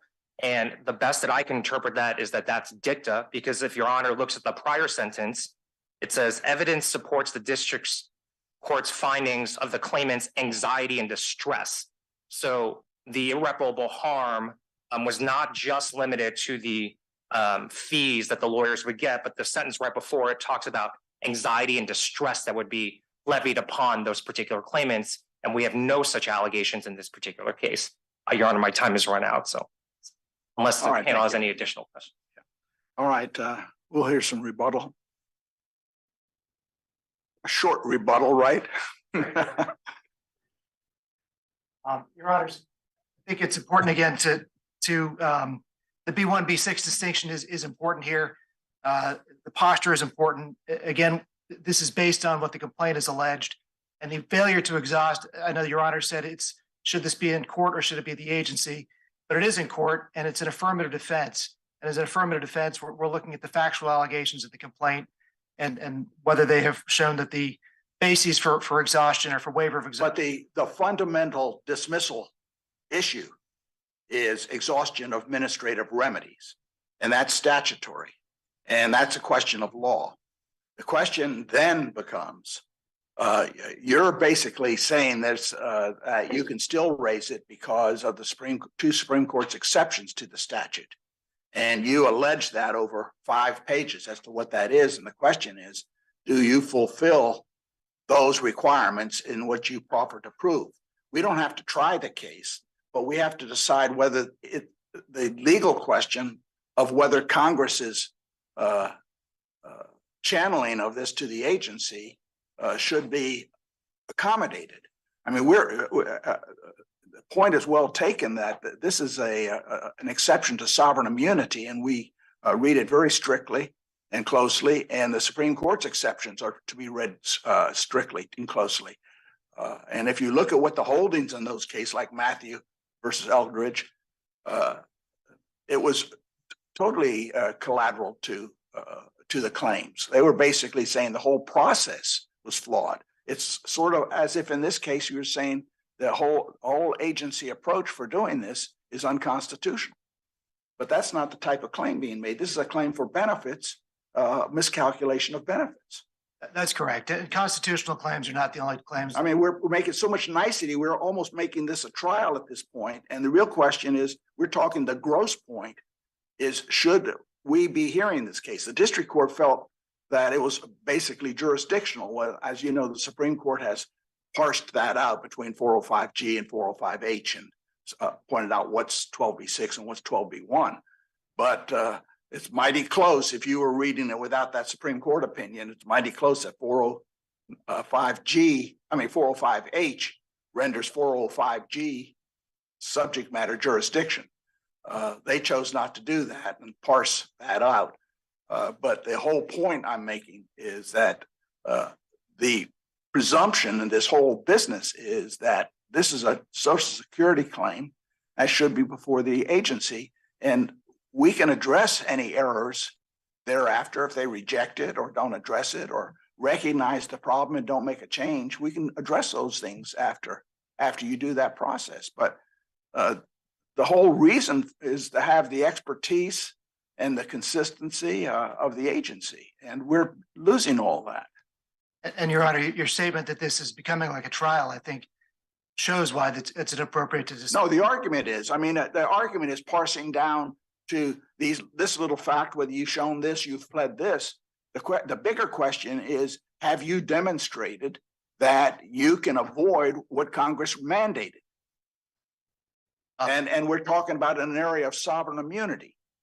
Congress has waived sovereign immunity on a limited basis, and this has been treated on that basis. One other point on their argument about sovereign immunity, 405G, the exhaustion requirement, there's no case that says that that's a waiver of sovereign immunity that must be strictly construed, despite the fact that they say that. The exhaustion requirement is a judicial creation. It's not in the statute. And of course, it's subject to waivers. So What do you mean it's not in the statute? Statute requires a final decision by the commissioner. Yeah. That's been parsed as 2 separate requirements by the Supreme Court, which is the jurisdictional requirement of presentment we have done here. and separately, the non-jurisdictional waivable exhaustion requirement. So that part is not in the statute. It's not something that can be strictly construed. And so that What do you mean it's not in statute? 405G says that explicitly. 405G says that It's just a question of whether that it goes to subject matter jurisdiction or goes as an element of the claim. But it tells you have to go through the 4 steps. it says a final decision is required, and the court has found that to be a waivable requirement. In any event, the last point I'd like to make, the question of whether this is inextricably, the question of whether the palms can be changed by the agency. The Supreme Court in Eldridge found that it's implausible to even consider that the agency would change its internal policy at the behest of one single claimant. And therefore, the court in Reed v. Heckler, which is a 10th Circuit decision, rejected the Wilson court that he's relied on here, finding that the palms would be amended, or the claims manual would be amended by the court, or I'm Okay. sorry, by the agency. Thank you. We've enjoyed your arguments.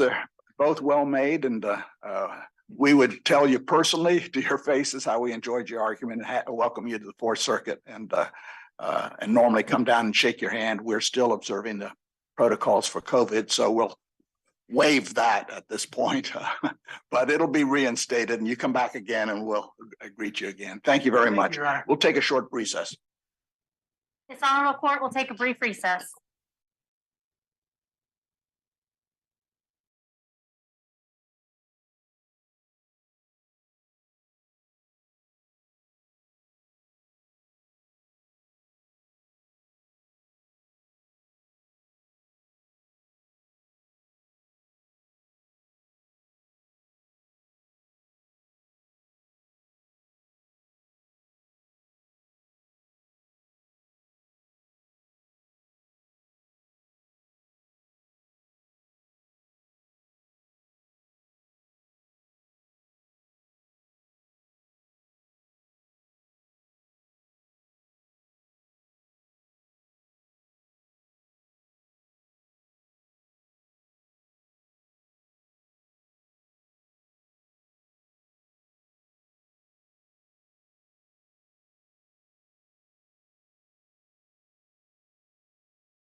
The Honorable, the judges of the United States Court of Appeals for the Fourth Circuit.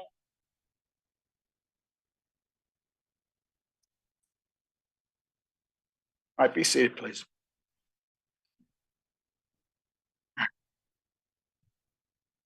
All right, the next case we're going to hear is Menders versus the Loudoun County School Board. And Mr. Sir, we'll hear from you. Good morning, Your Honors. May it please the court. Daniel Sir, on behalf of the plaintiff appellant parents. I know in the last case, there was a little discussion of the procedural posture being 12b6 and whether that made a difference. I think in our case, it makes a huge difference for the three different types of claims that are before you today. The first is an Arlington Heights claim, a claim looking at the legislative history and the intention behind the school board's policy. And frankly, I think that's the kind of claim that is really appropriately resolved on summary judgment. What the district court here did was look at the evidence attached to the complaint, drew several inferences in favor of the school board in its interpretation of that evidence, and then dismissed the claim. Of course, the problem, counsel, on that claim, you don't plead, as I read the complaint, that your clients or the plaintiffs don't plead that they applied or sought to be student equity ambassadors, nor did it plead that they wanted to be.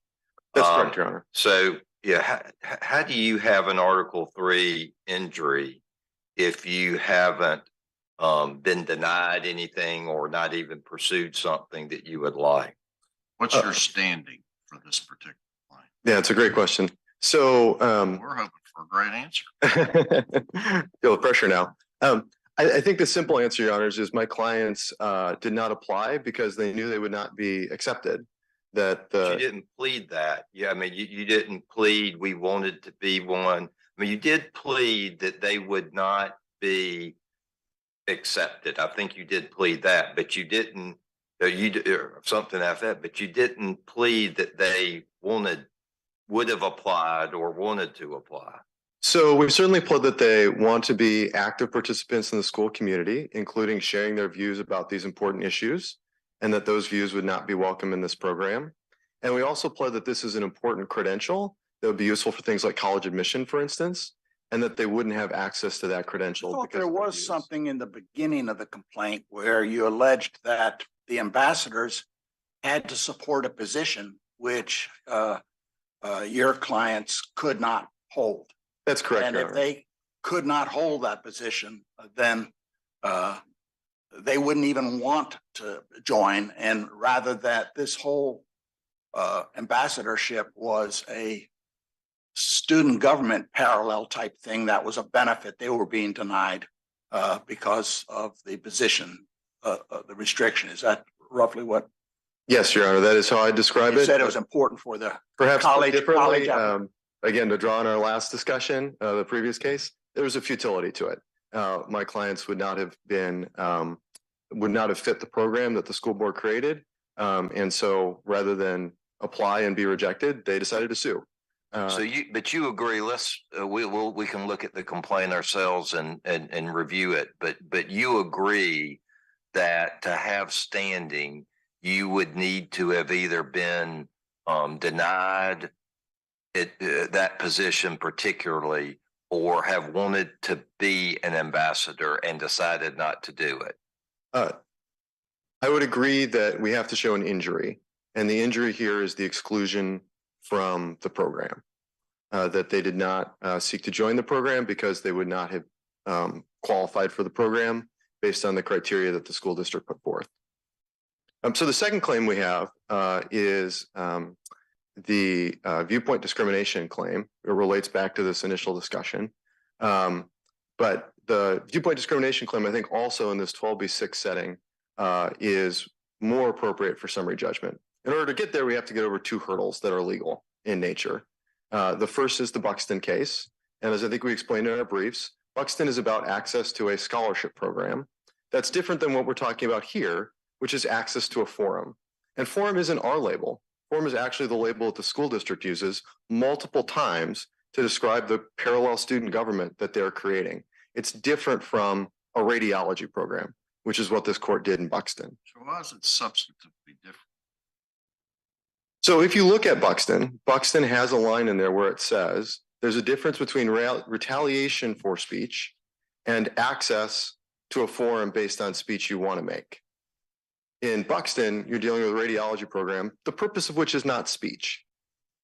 It's not, you wouldn't look at a radiology program and say, that's a forum where people are going to engage in speech.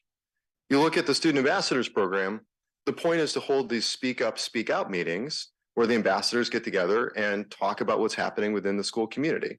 So the entire design is to be a forum, and the gate you have to pass through in order to get access to that forum is you have to subscribe to the viewpoints. Competitive programs. They are both Right.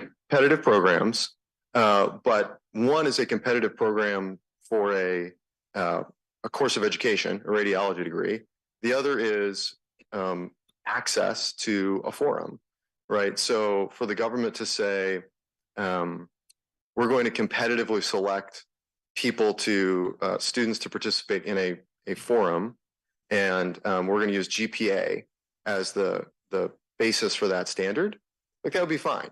If the government said, we're going to let students into this forum, but we're only going to let Republican students into this forum, like that would not be fine.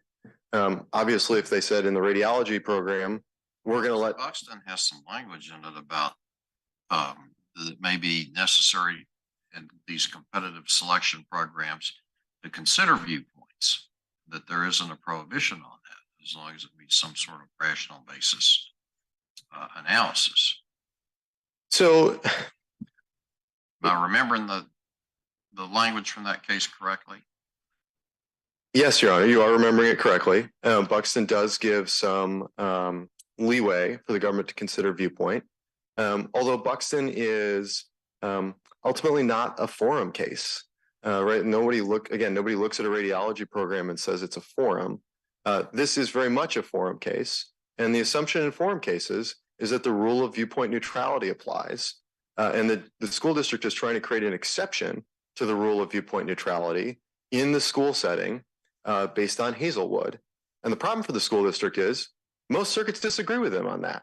As we pointed out in our brief, there are a number of different circuits that have said schools cannot discriminate against students based on viewpoint. And I mean, the Hazelwood, how that shakes down and viewpoint neutrality is obviously the subject of a lot of debate and interesting to go through that. But I even step back to my question about the equal protection based on race claim.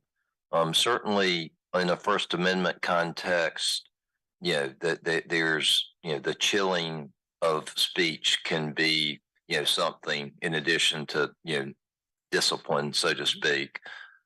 But here, and maybe your last claim on the bias report is more appropriate here. But here again, you haven't. It doesn't seem to me you've said that this. You said you have to have a viewpoint to become a student equity ambassador, but you haven't tried to become one, and you haven't said, I want to be a student equity ambassador and articulate these views. You want to articulate them generally, but you didn't say I want to be in there. So as I read the complaint, it seems like your clients have a desire to speak about important public policy issues and have a viewpoint that they believe is inconsistent with the school and this program. But I haven't seen where you have been pled that you've been denied admission or excluded or even wanted to, but didn't.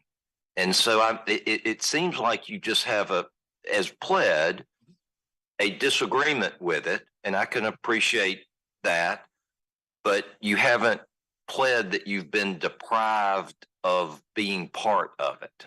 Sure, Your Honor. Let me give, I think, a very simple example that if we use easier to access labels, maybe explains. So if the school district had a policy that said, we will have a forum, only Republicans are eligible. If my client was a Democrat, I don't think my client would need to apply to become a member of the forum and get rejected in order to have standing to come to this court. My client could say, I'm a Democrat, they're only allowing in Republicans, I'm being excluded. And that's essentially, in a much more simplified way, what my clients are claiming. We don't hold these views about social justice. We don't hold these views about amplifying the voices of students of color. We're not going to apply because they're going to reject us because they don't want us. So if in your hypothetical, the Republicans, can't remember who got in and who got out, but if you were in the view of the other party and you said, look, this is a club or a program just for Democrats, I'm a Republican, but I hate school activities. I'd rather sit at home and, read about this, and I have no interest whatsoever. It bothers me that there's a program for one party affiliation, not the other, but I have zero interest in being in that whatsoever. Are you saying that's a First Amendment challenge? No, I think what's different here is my clients haven't said we want to sit at home. My clients, but they haven't said we want to be in it either. Well, they said we want to speak up about these issues, but we're not being allowed to in the forum the school has created. No, you're saying there, I don't think you said that. Maybe you do with respect to the bias report. I think you're saying you want to speak up on the issues. I think you did plead that. And I think you said you can't be in the program if you have these views. That's as a matter of fact, but I didn't see where you said you wanted to be in. I'll double check to read back over there, but there's a link there that I didn't think I saw that, at least at first in my initial work on it. If you don't have it handy, you might come back on rebuttal and tell us the paragraph of the complaint that answers that question. Because I think in your example, if you're the Democrat that wants to be in the club only for Republicans, your complaint would have to plead, I'm a Democrat that wants to be in this club, and they're denying my permission. And that's the part that I think Judge Quattlebaum and I are not sure of is in your complaint. I understand, Your Honor. And I obviously would say the way Judge Niemeyer phrased it earlier is a helpful way to think about it. In my last few minutes, maybe we can turn to the bias response team. So again, this is a very interesting issue. The 5th, 6th, and 11th circuits have all come out on it one way. I'm sure this court is most interested in your colleagues' consideration of SANS, which is the 4th Circuit's consideration of the Virginia Tech policy that's very similar to this. Obviously, if this panel decides its case prior to SANS, then it won't be bound by SANS. But if the SANS panel, which was argued about 2 weeks ago, does decide it first, I think there are two important things to remember that distinguish this case from SANS. The first is that we're in a K-12 context. Sorry, what? K through 12? Yeah, that we're in K through 12. And so the pressure on a high school or middle school student is simply different than in a university setting. If you have a meeting with an administrator and you're a 20-year-old young adult in the full flourish of your intellectual confidence, you might take that under advisement, but you're going to do what you're going to do. If you're a 7th grader and you're called into the principal's office and told, please don't wear your red Make America Great Again hat, it makes other students feel uncomfortable, even if there's no, or we'll send you to detention at the end of that sentence, I think the 7th grader receives it differently than the college sophomore. The second thing that distinguishes this case from SANS is that possibility of detention at the end. As I understand SANS, it's merely you're going to get called into the dean of students office and told your red hat makes other students feel uncomfortable, please don't wear it. In this instance, there's actually a box that you can check on the referral form that says, and please investigate this for discipline. And so if the reporting student chooses to check that box, there's the threat of discipline. And certainly in the 5th and the 6th Circuit's decisions in the speech first cases, that threat of discipline was very important. Counsel, if I could, I think in contrast to the issues I was kind of pressing earlier, I at least initially think there's allegations that talk about chilling as a result of this. So I think the standing issue is less of an issue. Seems like the district court said there required some level of punishment or restriction, which, I get your disagreement with and think that you may have a point there. My question is this, You plead that there is already a disciplinary process at the school that can, investigate and I guess punish or take action with respect to discriminatory type conduct. If that's in place, how does another program that does the same thing have any additional, if you will, Article 3 entry?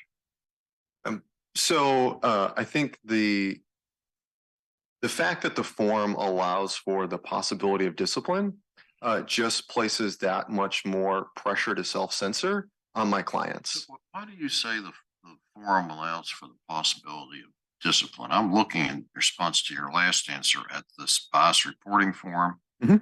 And the question is, would you like this particular incident investigated by the administrators at your school? Now, maybe it's implicit at that it's for some disciplinary purpose, but the form doesn't say that. That's true, Your Honor. That's the way the school board has, in this case, has represented that the form works. That essentially, if you file In what way have they represented? at the district court, and in their papers, the school board has consistently said there's basically two tracks.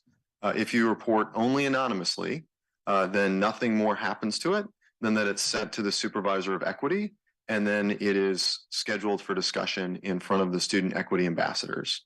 If, however, you check that box and you disclose your name, it is also essentially routed to your principal for investigation as a bullying incident, essentially, which can then lead to detention or whatever other problems are associated with bullying. And so though there is a bullying policy in place, I think the fact that, you check a box and this is routed bullying, right? If anything, it's almost expanding. It's an overbreath claim. It's expanding what can now count as bullying to say, oh, if you do something that we consider biased, that then becomes the kind of thing that we're going to treat like harassing or bullying behavior, and you could, be suspended for it. And so the school board's the school board's use of the form is just another way in which it is telling students, keep your views to yourselves. Don't speak up around school if you hold these dissenting views, because there is a hammer at the end of it if you do so. I see I'm over on time. I'll yield to my colleagues. All right. Thank you. All right. Selman, Mr. Selman.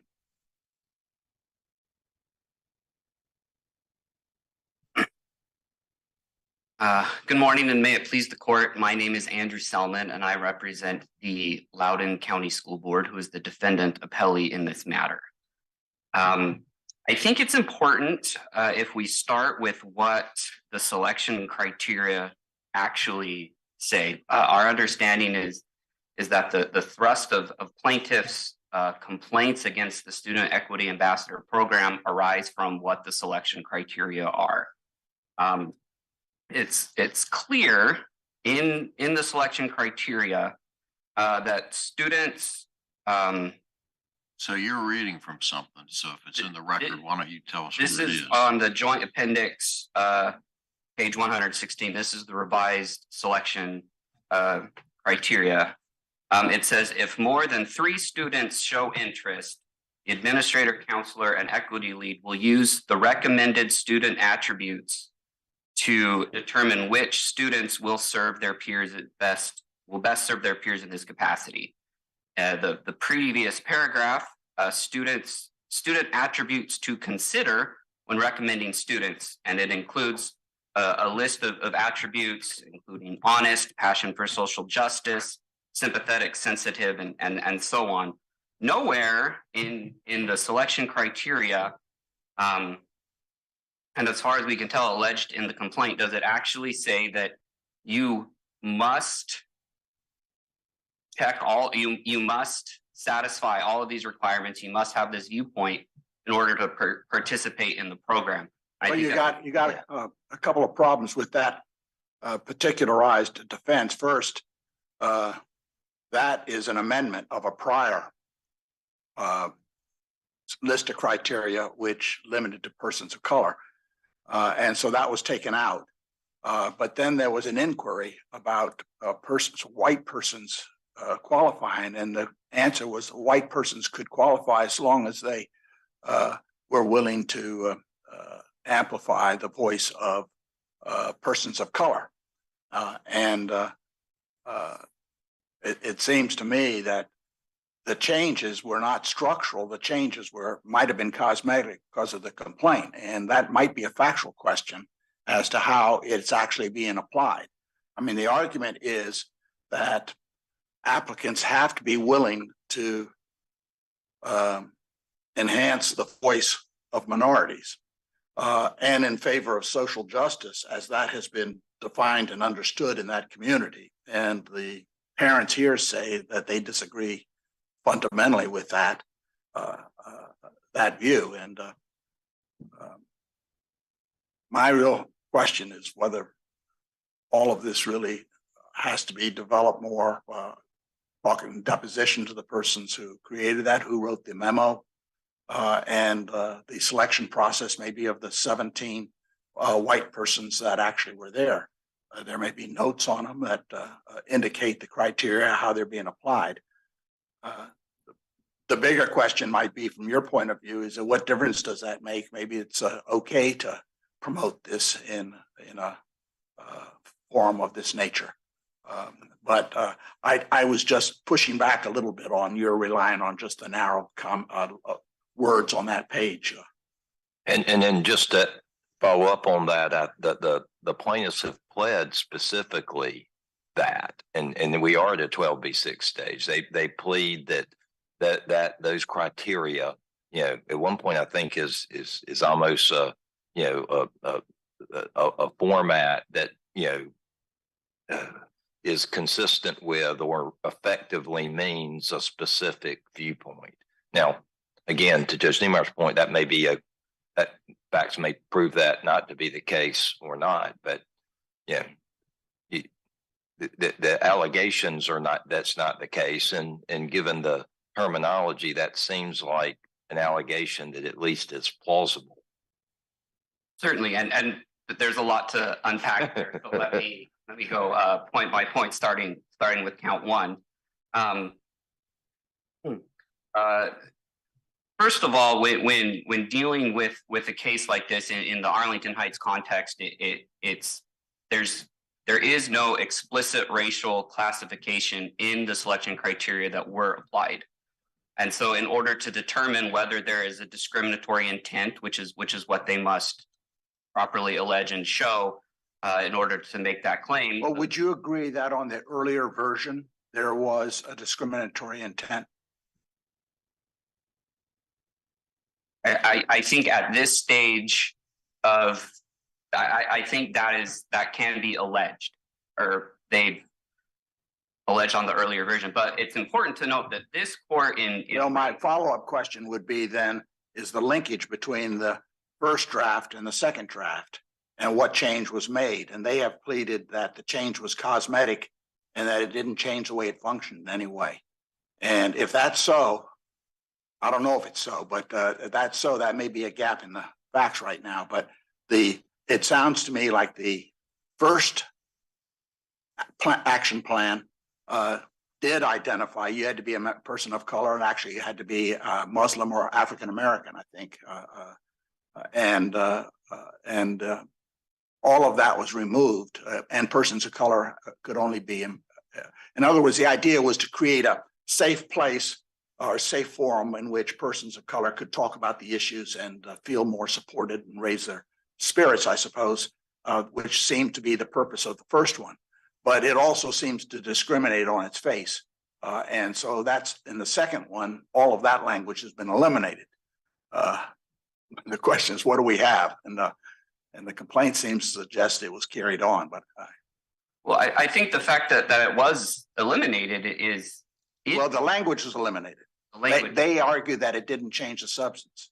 Well, it is true that the entire point, if we look at the historical background, that's one of the Arlington Heights factors. If we look at the historical background of this program, the school division had historical problems of racial discrimination. It was one of the last school divisions to integrate in the state, and the school division conducted an equity audit As a result of the equity audit, they learned that students of color and other minorities did not feel that they had a voice in the school division. They felt marginalized.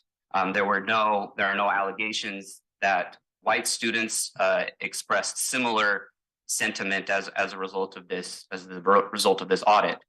And so the point of the program is to amplify the voices of students of color, to remedy this. Well, I think that, as I understand the question Judge Niemeyer asked, you have a prior version of this program that appeared to have very explicit racially exclusionary requirements in it. And so then the question is, okay, they've changed it. Has it really changed that much?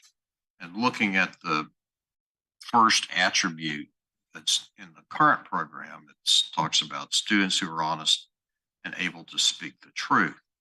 And I can't remember whether this is in the plaintiff's pleadings or maybe it's just in the argument. But for instance, they say that a student who expressed the view that society should be colorblind, for instance, that would be deemed not the truth, that would be deemed not honest. So if that were the case, is that sufficient to show there's linkage back to the earlier plan? I think it's important to note that this court in Raymond said, you know, that the legislature in that instance, in this case, the school board is entitled to a presumption of good faith. And so you can't look at, and the court explicitly rejected this argument that, oh, in the past, they passed this discriminatory law and then they passed another one, but we're going to look back at this original discriminatory law that's tainted this initial or this. Well, it's a little more subtle than that. You're right. The Raymond case imposes a presumption of good faith, but it doesn't say the prior discriminatory law was irrelevant. It just doesn't forever stain the future statutes. So the question is maybe not does the prior version, doom the subsequent one, but is it relevant in any way? And sometimes you have to look into the facts. That's why some of these cases end up being at summary judgment. That is correct. That is correct. But the plaintiff's argument is placing the burden affirmatively on the school board to show that taint has been purged, and that's simply not the way the law works. It sounds to me, and I don't know if it's where this takes us, but it sounds to me like the entire program is a well-intentioned program to provide some kind of affirmative action to elevate the status and comfort of persons of color. They had, as you pointed out, they had a problem there, and the persons felt suppressed and not listened to. So the school board comes along and says, "We're going to do some affirmative action to try to correct that." I make that observation just to ask this question: the Supreme Court is going to be addressing affirmative action in the educational context.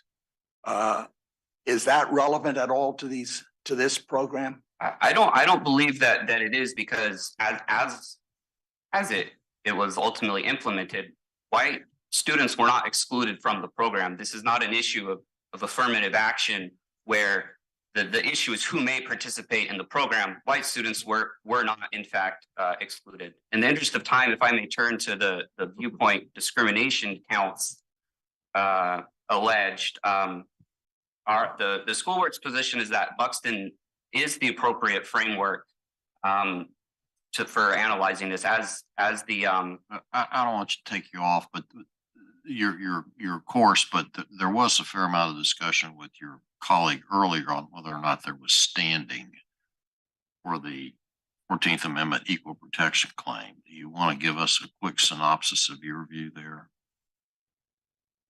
We have not discussed that in our brief, but our reading of the complaint and our understanding of what they have been alleging and arguing in the position they've taken in this case is that the students in question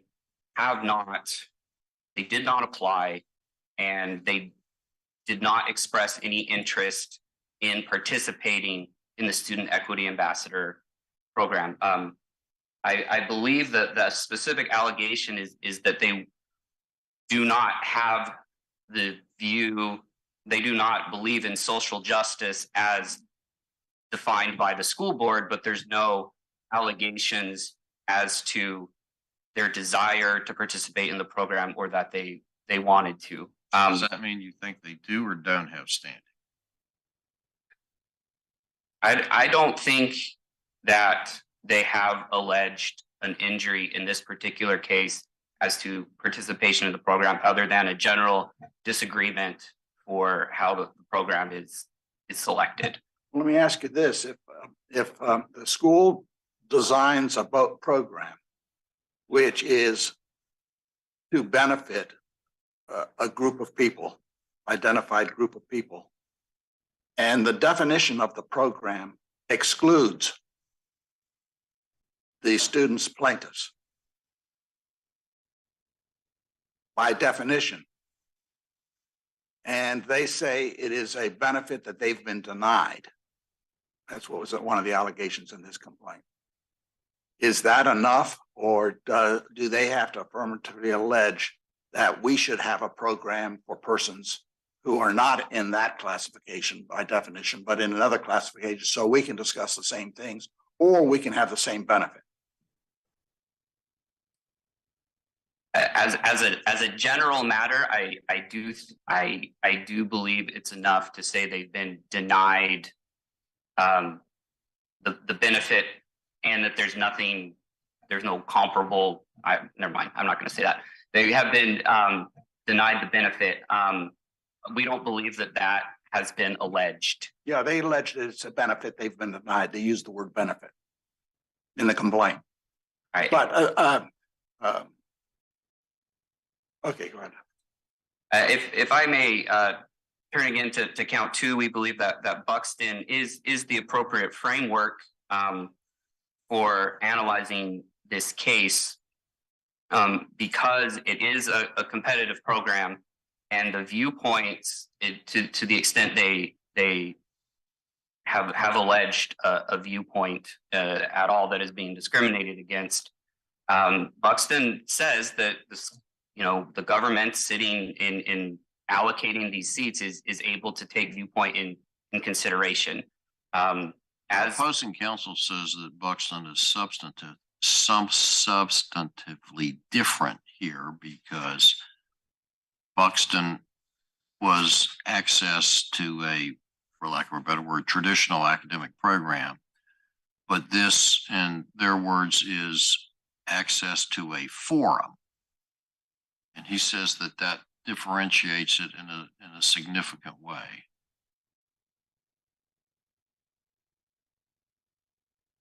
I don't believe that is.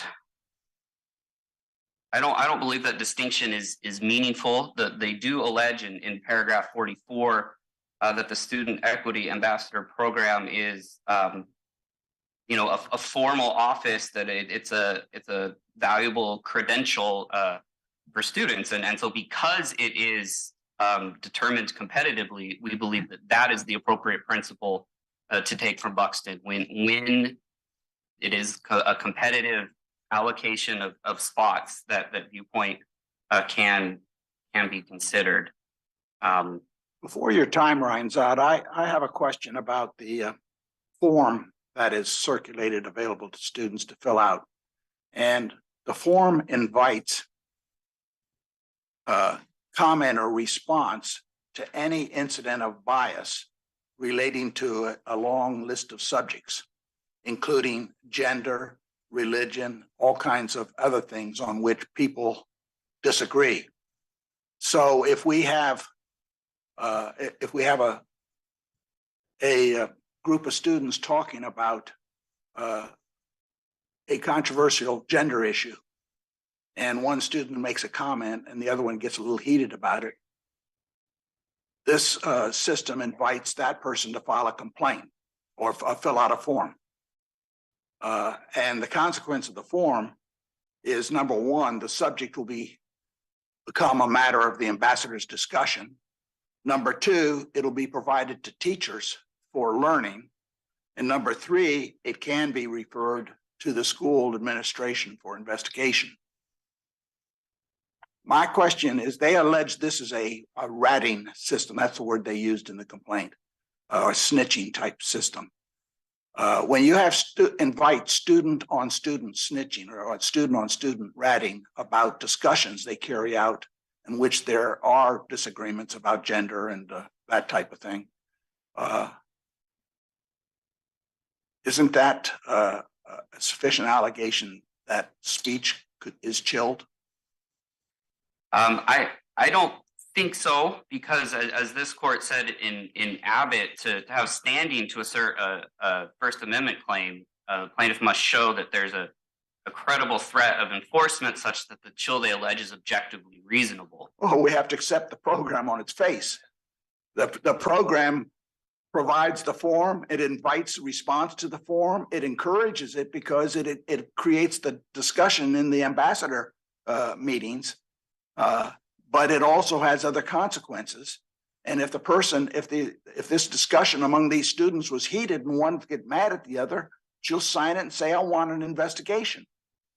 Now, the student said, holy mackerel, I don't want that on my record, number one. And number two, my beliefs is just as good as yours. And all of a sudden I'm going to be subjected to administrative investigation. Why isn't that an obvious chilling? Well, in Abbott, this court found that an administrative inquiry on its own without. Well, first of all, Abbott's a college case. And what it ends up saying is you have to, if it certainly, to follow up on Judge Niemeyer, it says that if you have specific intended sort of statements, and here, unlike the other claims, there's very specific allegations about what they would talk about and what they feel they cannot talk about. So in the form itself, it seems like you're almost saying, I mean, the form, just the language on the form seems to indicate just on its face that certain measures that they are worried about can happen. It almost seems like you're putting them in a position that we have to do this, get in trouble, and then bring the claim. And that seems like that's inconsistent with both Supreme Court law and our claim and our law. My time has expired. May I please answer address that? I think that the important thing to keep in mind is if you look at what they're alleging and what they're basing their argument on, it stems from this idea of coercion from the school, from peer pressure, and that they're coerced into expressing or not expressing particular things, and they base those cases in large part on Levy Wiseman and a stream of cases that specifically limit that to the school prayer. And while that concern is valid in that context. Well, let me ask you, I'm just reading their complaint here on this very issue. It says, this form process, they said it will chill them by creating a process for anonymously ratting out classmates for anything anyone finds offensive with no burdens of proof or due process or protections. It's a heckler's veto in a kangaroo court. Now, the question is, if that is in fact proved, that this invites students to who are offended by what some other student says on a subject and can lead to discipline, maybe not discipline, but investigation. Your argument is that doesn't chill. Our argument at bottom is that's not an enforcement. The standard is an enforcement. Something is being enforced, but they haven't pointed to or alleged anything that is being enforced here. And so in conclusion, we would ask the court. So your argument basically is there's a standing issue, not a question on the substance. In other words, if it was shown, what they pled is shown, the then there would be a First Amendment problem, but that they don't have any standing because it's not been enforced. Correct. For counts 4 and 5, we are making a standing argument. Yeah, well, how do you know it's not being enforced? They haven't. How do we know it's not being enforced? We haven't alleged that it is being enforced. It's a program. Isn't it a part of the formal program adopted by the school board? Well, it is, but what they haven't alleged is that as a result of the bias response form, anything has happened. They said it chills. Yeah, that's the whole point of a chilling case is we're not speaking because we're worried that if we do, we'll suffer the consequences of this program, which will be detrimental to us.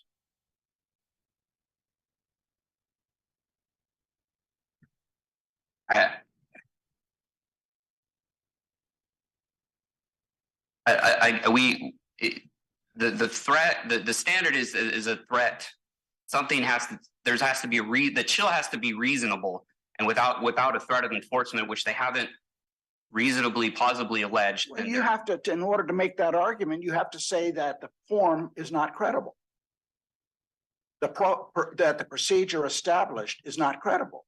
You're attacking your own procedure. Well, You've put in a procedure that invites any student to make a bias complaint about gender, about religion, about politics, about all kinds of things, race. And if a student is offended and makes a complaint about it, then your program has consequences.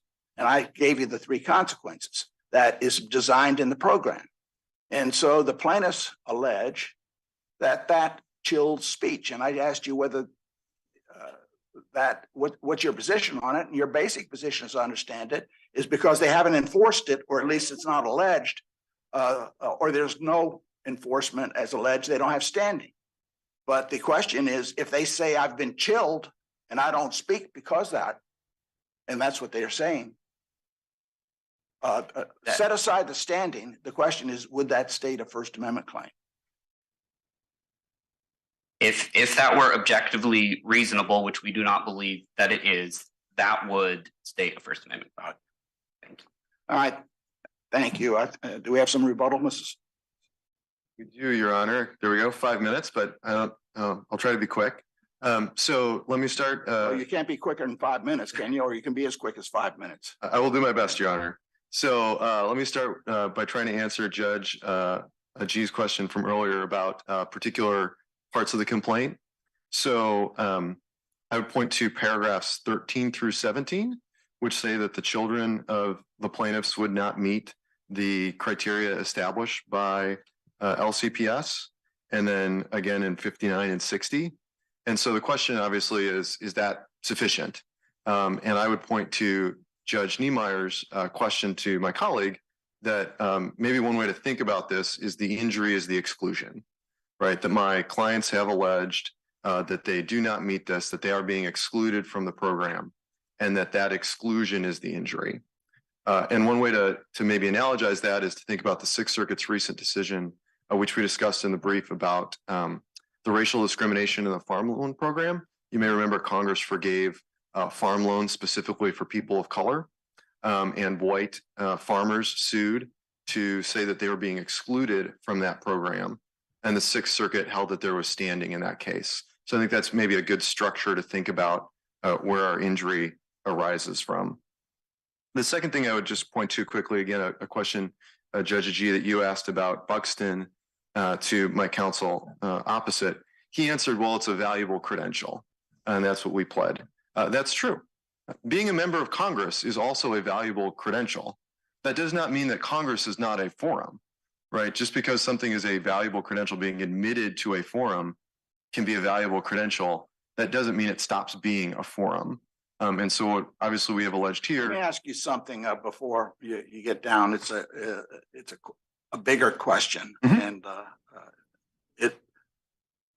I don't know the answer to this, but it sounds to me like the history, the purpose, the study, the program, the whole thing is a program designed to elevate the spirit and the participatory feeling of persons of color who have been excluded historically and maybe practically in the school system. So they design a program the best they can to try to identify the persons who are down and out. They've used Muslims and blacks, and then they use persons of color. But whatever it is, in the sense that these persons we want to bring into the community. And so they set up this program for that purpose. My question is, if that were at the general level, that sounds like some kind of affirmative action program. And the question is, I don't know whether affirmative action program to solve that problem is an appropriate or not appropriate. And that's why I asked about the Supreme Court's jurisprudence, which right now, in other contexts, permits affirmative action to create diversity. Here, it's affirmative action to try to elevate the participation of persons of color. If it were at that general level, is that constitutionally acceptable?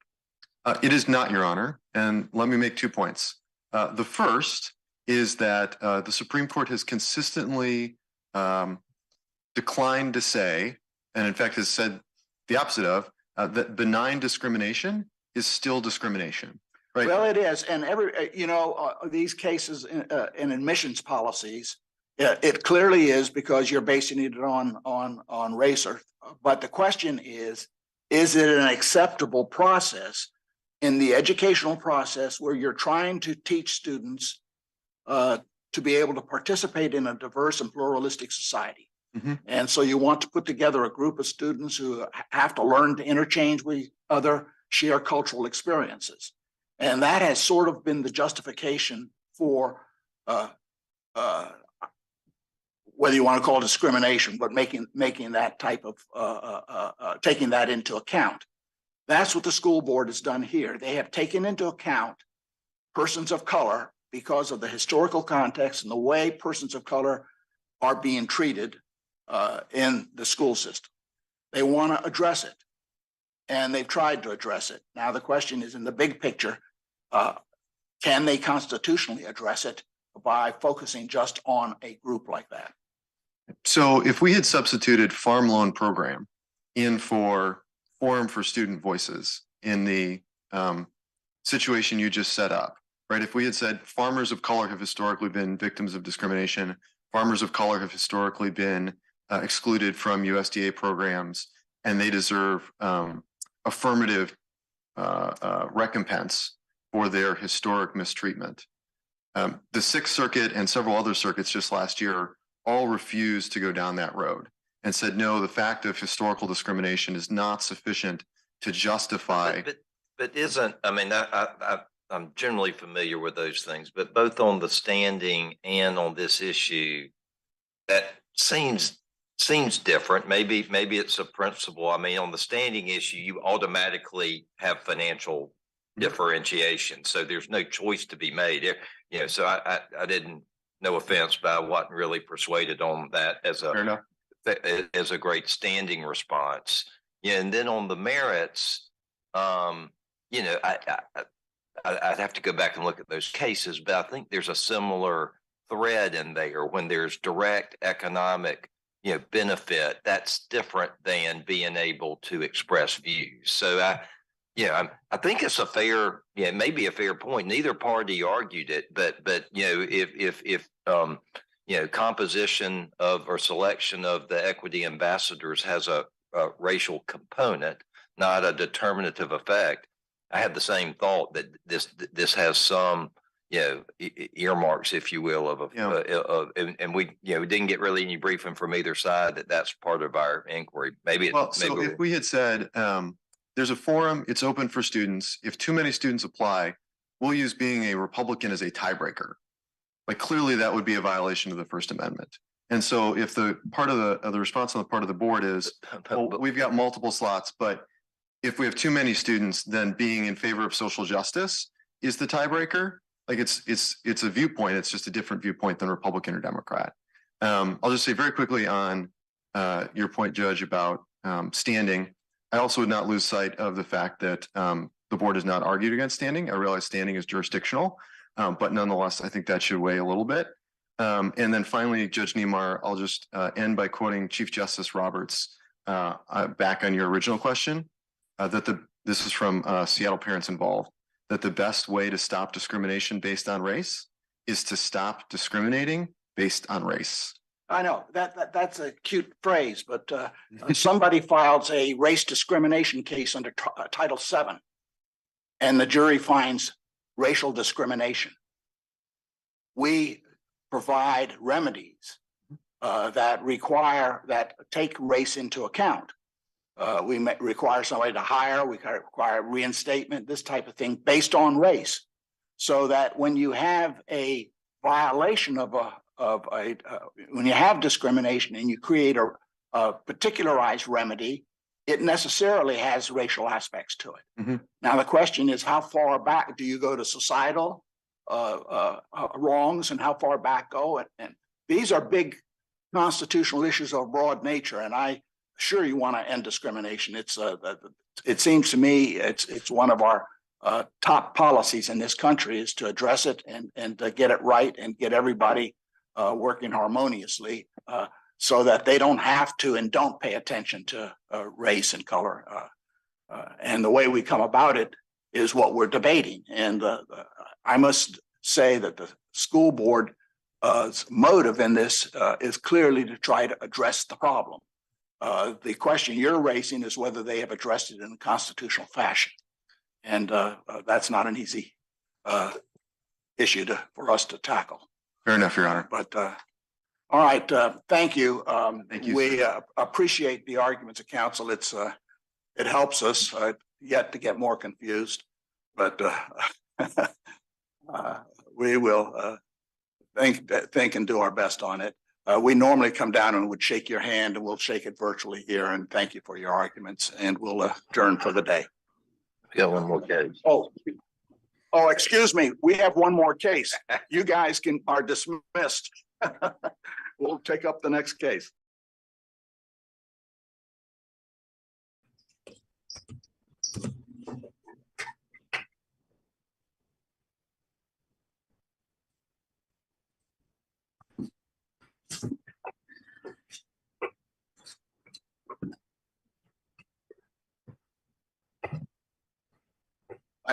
Next case we'll call is Wren versus USCIS, and I guess Mr.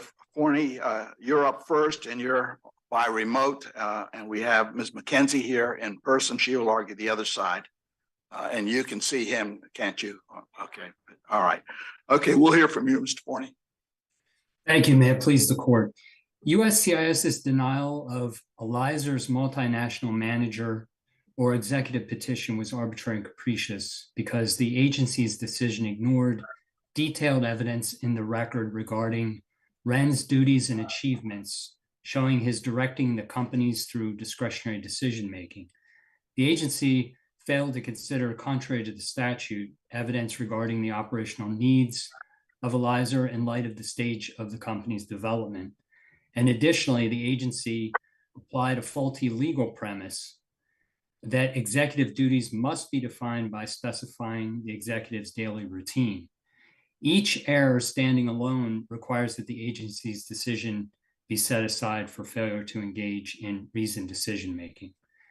The Supreme Court recently reaffirmed in Prometheus Radio Project the principle that an agency's decision must be substantively reasonable and reasonably explained. And those requirements, basic under the APA, include addressing the evidence in the record and issuing a decision in light of the information before the agency.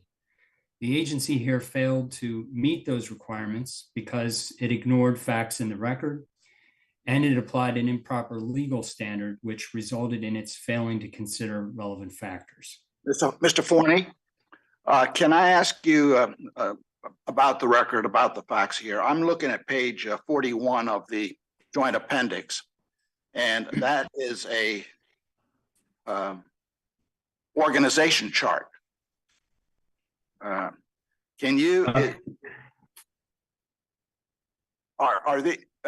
as I understand, an executive is supposed to be overseeing other professionals who might be overseeing persons. It's sort of it's, oh, excuse me, 73. It's 41 on another number. Thank you. Yes, so well, the organizational chart is relevant. Let me ask a question about the chart. Is that Thank the you. management chart? Does that show all the management? As of 2018, that chart was current, yes. And what does it show? It's intended to show the different management positions? Yes, of course, in schematic form. More relevant, of course, is the company's detailed support letter, which Well, I'm asking about the chart. I'm Yes. trying to ask what the chart shows. Because the chart, if you exclude the independent contractors, the chart has, I think, 10 persons who are on the management hierarchy. Isn't that what it is? On the left, you have to exclude that's a contractor. And on the right, the 3 you have to exclude. And at the bottom are the persons, representatives who are authorized to sell your product. But in the center, the employees there's 10 of them there. And are all those 10 purported to be management? No. At that time, the company Eliza. That's the relevant time here. This is the relevant time, the first quarter of 2018, right? Correct. All right. Yes, So right. at that time, this shows 10 management employees, right? No, I don't believe so. The company had at that. How many persons on that chart are management? I mean, at that time, the company had 9 full-time employees, so we're excluding contractors and part-time persons. I'm Yes. asking you a specific question on that chart. How many of those boxes are management? The top row below the administrative assistant. All right. So the administrative assistant is not management, right? That's correct. So the top row is 2 people. Okay, I'm looking at Joint Appendix 73, and the row just below the administrative assistant has 1, 2, 3, 4, 5. Well, the one on the slots. left, the one on the left is a contractor, and Correct. I think there was just one. Dr. Cox did one thing, one discrete thing as a contractor. And on the right is the same issue. One is the accountant, and one's the lawyer that was hired for some discrete business. Right. The only persons that are employees of the company on that line are the 2 middle ones. Kaifan Huang, and that person happens to be his wife, right? Well, that I'm not sure of. I'm sorry. Well, I'm sure of it. That's he's revealed that. And the other person is John Redding. And John Redding is the one that wrote all these documents describing how big the position is of Wren, putting all the language that you say the agency ignored. For the Eliza document. Right? I'm just having trouble looking at this in any critical fashion, understanding why Mr. Wren would fit the definition of an executive as defined by the executive position is defined at a pretty high level. That's right. And so this is what the agency's looking at. And then on the next page of the joint appendix, there are the 10 employees listed at the top there. And it looks like even of the 10, one's his wife and one's part-time, at least one, maybe more are part-time. The question is, aren't we, when you say he's an executive, it's quite an embellishment of this organization, which looks like it has his wife and one other professional functioning as a supervisor. Well, even still, he still meets the definition of executive. The definition is executive capacity is that the person primarily directs the management of the organization or a major component or function of the organization, establishes the goals and policies of the organization, exercises wide latitude in discretionary decision-making, and receives only general supervision or direction from higher level executives or board of directors.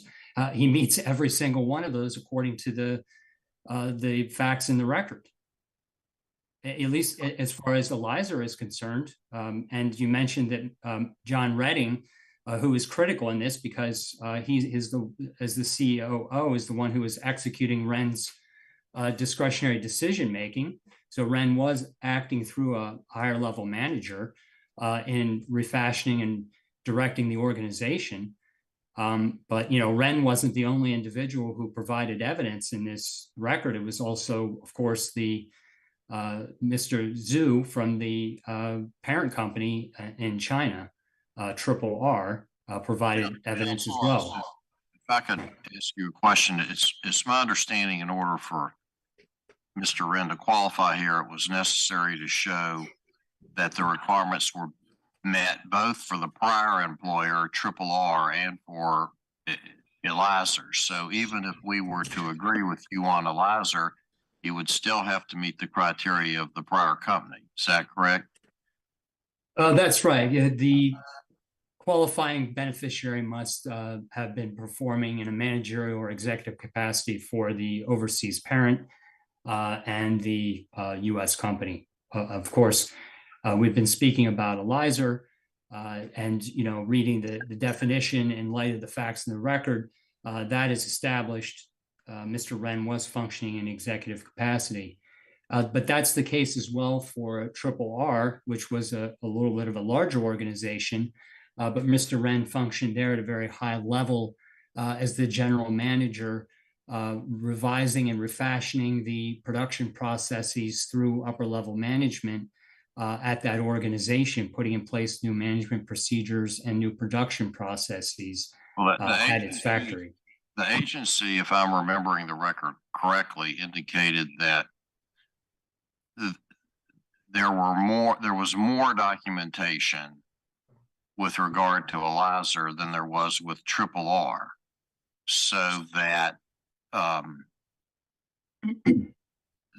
the two companies didn't seem to have the same level of proof admitted in the agency proceeding.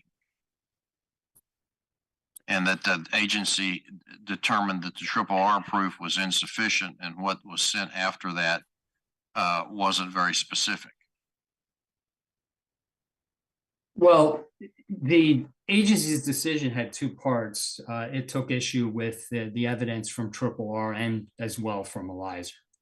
But of course, we think that there was the same legal error on both counts, ignoring relevant evidence, cherry picking facts, and ignoring the detailed recitations from the relevant witnesses about how Wren was functioning at a higher level and engaging in discretionary decision making. Of course, this court's been clear in the administrative law context that it's inappropriate for an agency to cherry pick from the evidence and then ignore or fail to explain why contrary or seemingly inconsistent evidence with what the agency cherry picked was outweighed. And that's the problem in this case. The government likes to frame this case as that we're asking the court to reweigh the evidence. That's false. It's not about reweighing the evidence. The agency didn't weigh the evidence in the first instance because it ignored critical facts in the record and applied an inappropriate legal standard. Hence, that resulted in an erroneous conclusion. Failing to weigh that evidence in the first instance is the fundamental flaw in reasoning with the agency. One of the critical legal errors that led to the agency ignoring evidence was the fact that it applied an inappropriate standard not appearing in the statute to define executive to require a recitation by the company of the daily routine of the executive officer. That goes against the plain meaning of the statute. But counsel, if I could just interrupt you,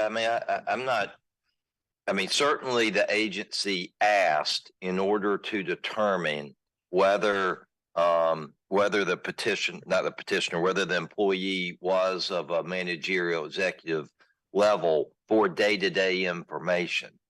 But but it seemed to me they were asking for day-to-day information in order to, consider the statutory and regulatory standard.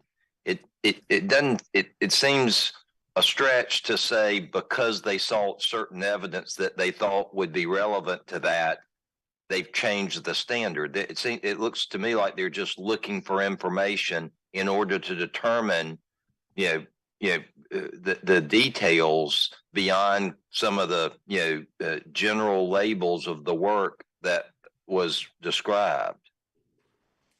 Well, the agency asked for percentages, which the Triple R and Eliza presented. The percentage of the numerical percentage of breakdown of his tasks in general, and then each company then provided details and achievements that Wren had effectuated at each of those companies to show how he had executed his discretionary decision making. The problem was that the agency went even further and then faulted the petitioner and the parent company for not providing what the agency said on Joint Appendix 42, a daily routine and an actual breakdown of the day-to-day job duties. The problem with that is if you're asking a company to say what its executive does day to day in terms of percentages in the person's daily routine, you're starting to treat that person as a line level production person or maybe a middle level supervisor whose day is predictable, based on past events. But an executive's job is not predictable.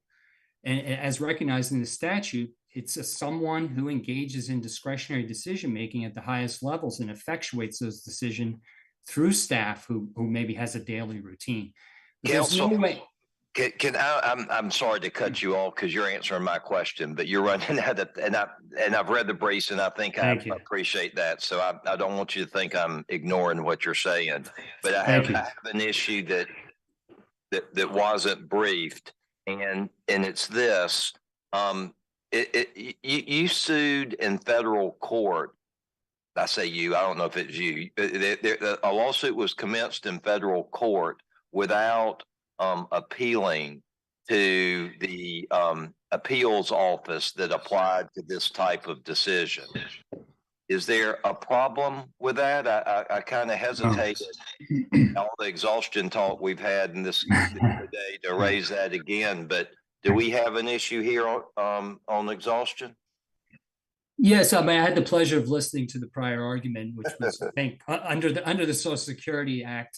So, of course, the statute is very different. What we have here is an APA claim, and of course, as established by the Supreme Court in Darby v. Cisneros, 509 U.S. 137 at 146 to 47 in 1993, it's pretty well established that exhaustion is only required if the statute or the regulation requires it, and there's a procedure by which, of course, the agency's decision is suspended during the time of the administrative appeal. No statute or regulation in the context of this petition process requires an administrative exhaustion to the Administrative Appeals Office. Hence, under the Supreme Court's jurisprudence, that type of administrative appeal wasn't required before going to federal court. There was already a final agency action for the district court to review. I guess I'm out of time. Thank you. Yep. Thank you, Mr. Forney. All right, Ms. McKenzie.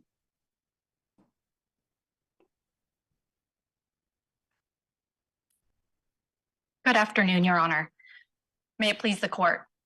My name is Anna McKenzie. I'm an assistant U.S. attorney in the Eastern District of Virginia, and I represent the United States Citizenship and Immigration. Is that microphone, just pull it up there a little bit? Oh, okay. Is that better, Your Honor? Yeah. I represent the United States Citizenship and Immigration Services in this case. Applying the APA's deferential, arbitrary, and capricious standard of review, the court should uphold the agency's decision denying Elizer's I-140 petition for an EB-1C visa for Mr. Wren. As Judge A.G. aptly observed, to establish Mr. Wren's eligibility for a multinational manager or executive immigrant visa, Elizer not only had to prove that Mr. Wren would act primarily in a managerial or executive capacity for Elizer, It also had to prove that Mr. Wren had, during at least one of the 3 years prior to his entry into the United States, functioned primarily in an executive or managerial capacity for R, Elizer's Chinese parent company. The agency considered Elizer's evidence and reasonably concluded that Elizer failed to satisfy its burden to establish either of these requirements, and each failure provides an independent basis for affirming the agency's decision. The agency adequately explained how it reached its conclusions, and its decision to deny the visa was not arbitrary or capricious. As this court instructed in Holly Hill, under the APA's arbitrary and capricious standard, the court may set aside an agency's decision only if the agency failed to conform with controlling statutes or committed a clear error of judgment. The scope of review is narrow. The court is not authorized to substitute its judgment for that of the agency. Here, as the district court correctly held, there is a rational basis for the agency's decision, and so the decision must stand. First, with respect to Mr. Wren's role at R, the agency reasonably concluded, based on the record evidence, that Elizer had not presented evidence with sufficient specificity to enable the agency to determine that Mr. Wren acted in a primarily executive or managerial capacity. In response to the agency's request for that specific information, Elizer submitted a letter from R's Deputy General Manager, Mr. Zhu.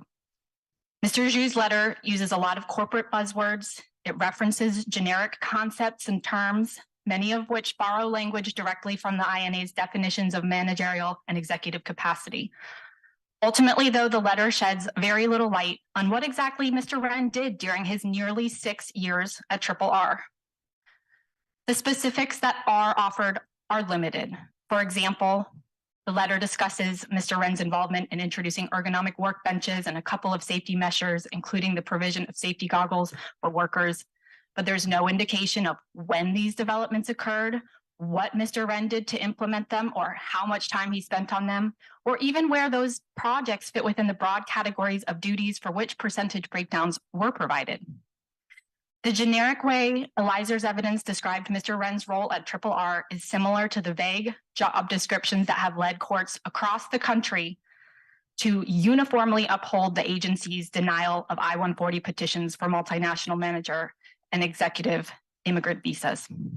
Given Elizer's failure to address how, where, when, and with whom Mr. Wren performed his duties at R, the agency's denial of Elizer's I-140 petition cannot be construed as a clear error of judgment. The agency's decision may be upheld on this basis alone.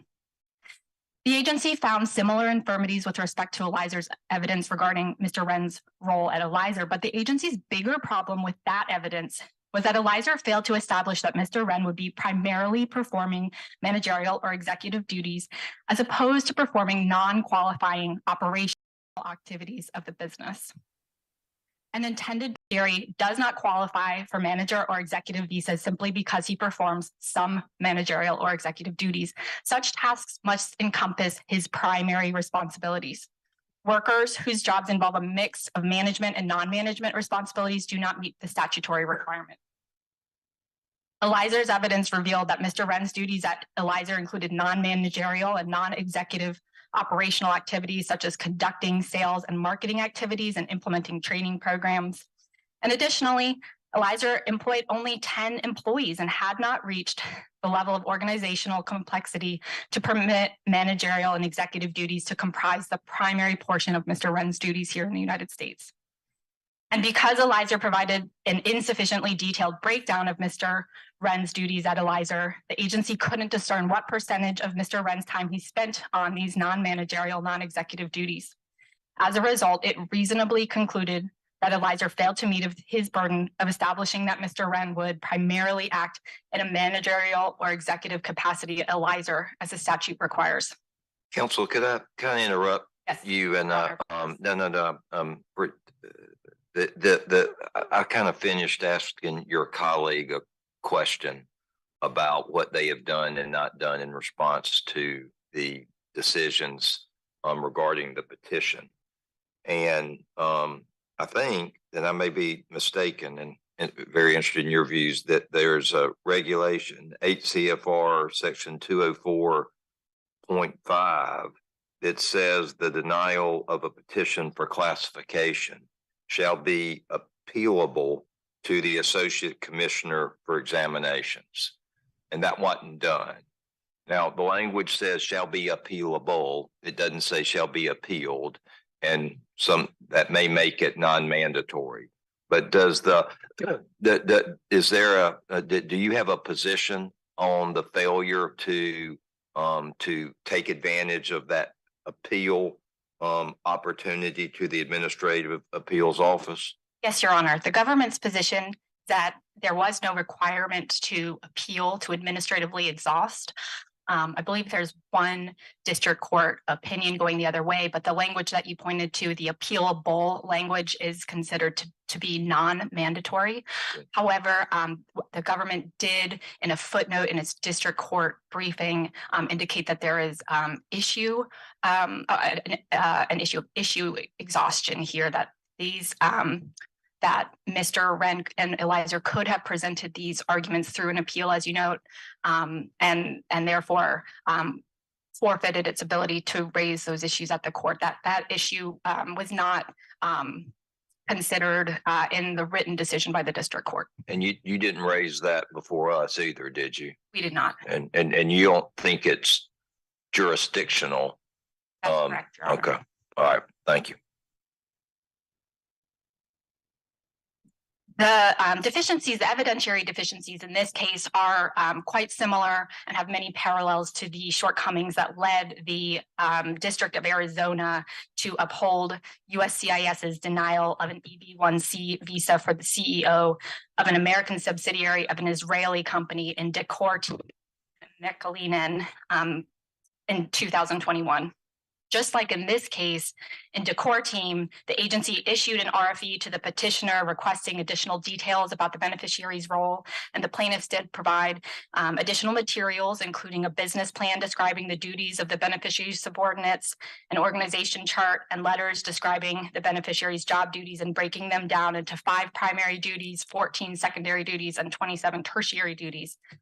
And the court there concluded that there was a rational basis in the record for the agency determining that the core team had not demonstrated the role was primarily managerial or executive, because the evidence submitted lacked detail about the beneficiary's actual day-to-day activities, and the descriptions did not specify which tasks were executive or managerial in nature. You know, this case presented an interesting question for me when I was reading it.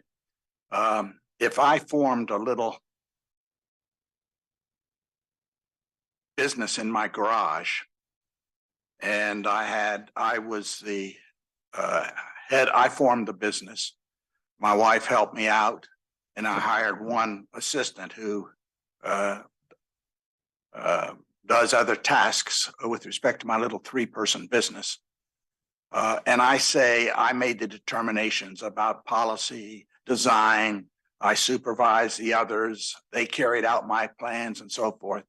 The question is, why am I not an executive under the definition? I mean, it seems to be, I agree with the agency in this case that there was just a lot of fluff in the description of what Mr. Wren did. The fact is, he set policy, did this and did this, and they wanted more details to know day to day. Am I supervising another person, professional, somebody, and not just first line supervision? It seems to me that's totally legitimate, but the line to draw there is sort of crazy.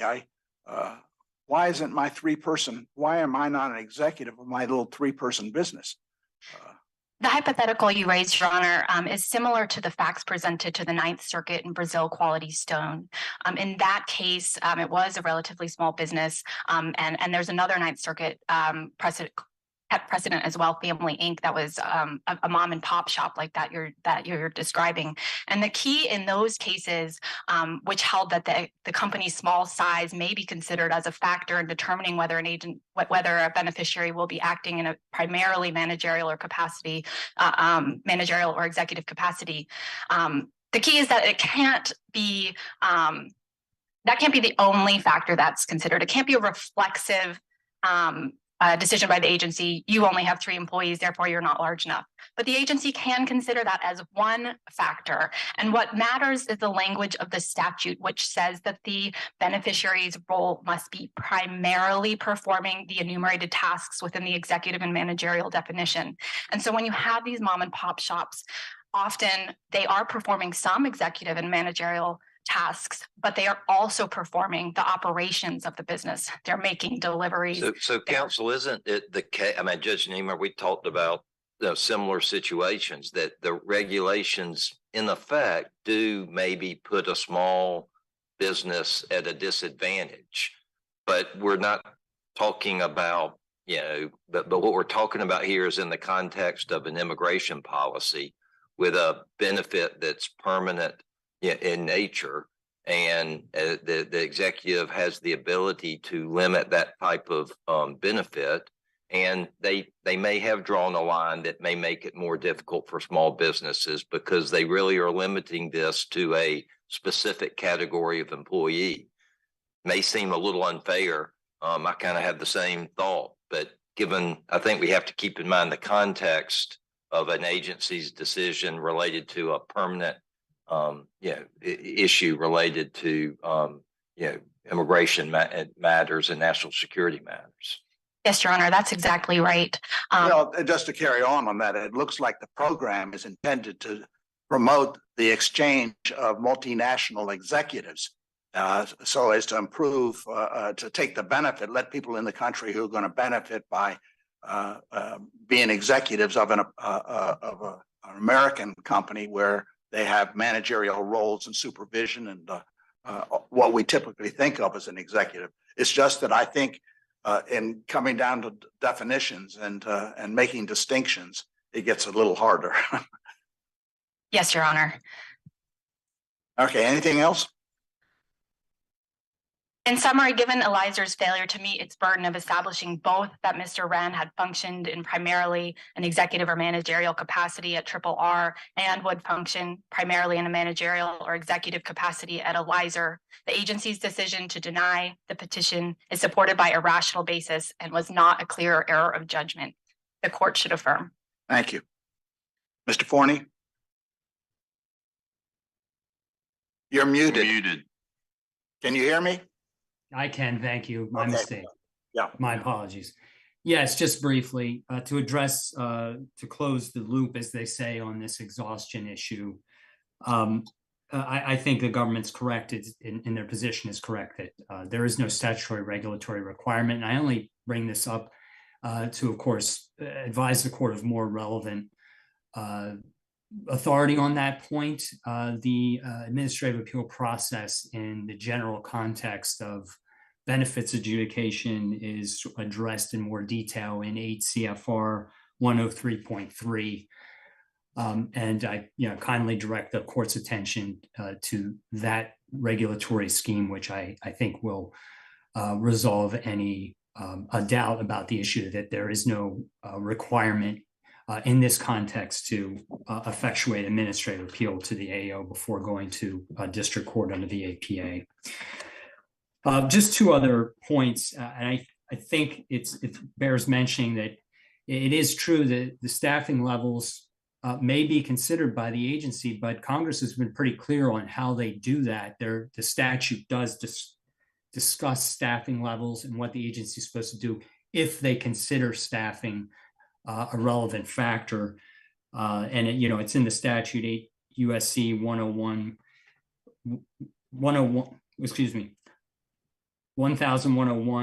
A44 C, which mentions that if staffing levels are used as a factor, the government must take into account the reasonable needs of the organization and its overall purpose at the stage of its development.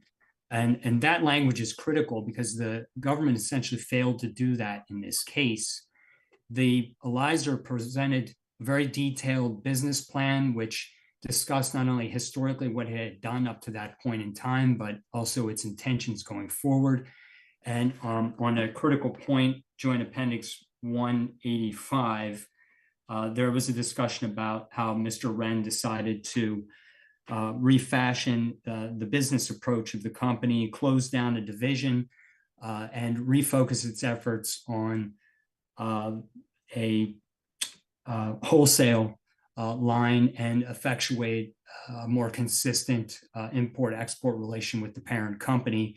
And those efforts are detailed in that business report, including the hiring of John Redding as a full-time COO to effectuate this new transition, and the hiring of new staff to engage in warehousing operations. None of that was mentioned in the agency's decision. Where's Mr. Wren right now? Mr. Wren, his L1A status has expired, so of course, in compliance with immigration law, he's back in China, helping oversee operations at RRR, and continuing the import-export relationship with Elizer, which is still a going concern in Virginia. Okay. Anything more? If there's no other questions from the court, I think, having directed the court to the relevant parts of the record, it's clear that the government failed in its duty to engage with the relevant facts, cherry-picked facts from the record, and ignored facts that went against its conclusion. Therefore, it failed to engage in its duty of effectuating a reasoned decision-making process. On that basis, this court should remand this matter back to the district court with instructions to set aside the agency's decision. Thank you. Thank you. All right. We'll take that under advisement. Thank you both for your arguments. We're not going to come down and shake your hand this time. And I hope Mr. Forney, you're feeling better. Thanks so much. And I appreciate the court's accommodation. I do apologize for any inconvenience. I just didn't want to infect anyone. Yeah. All right, we'll stand adjourned for the day.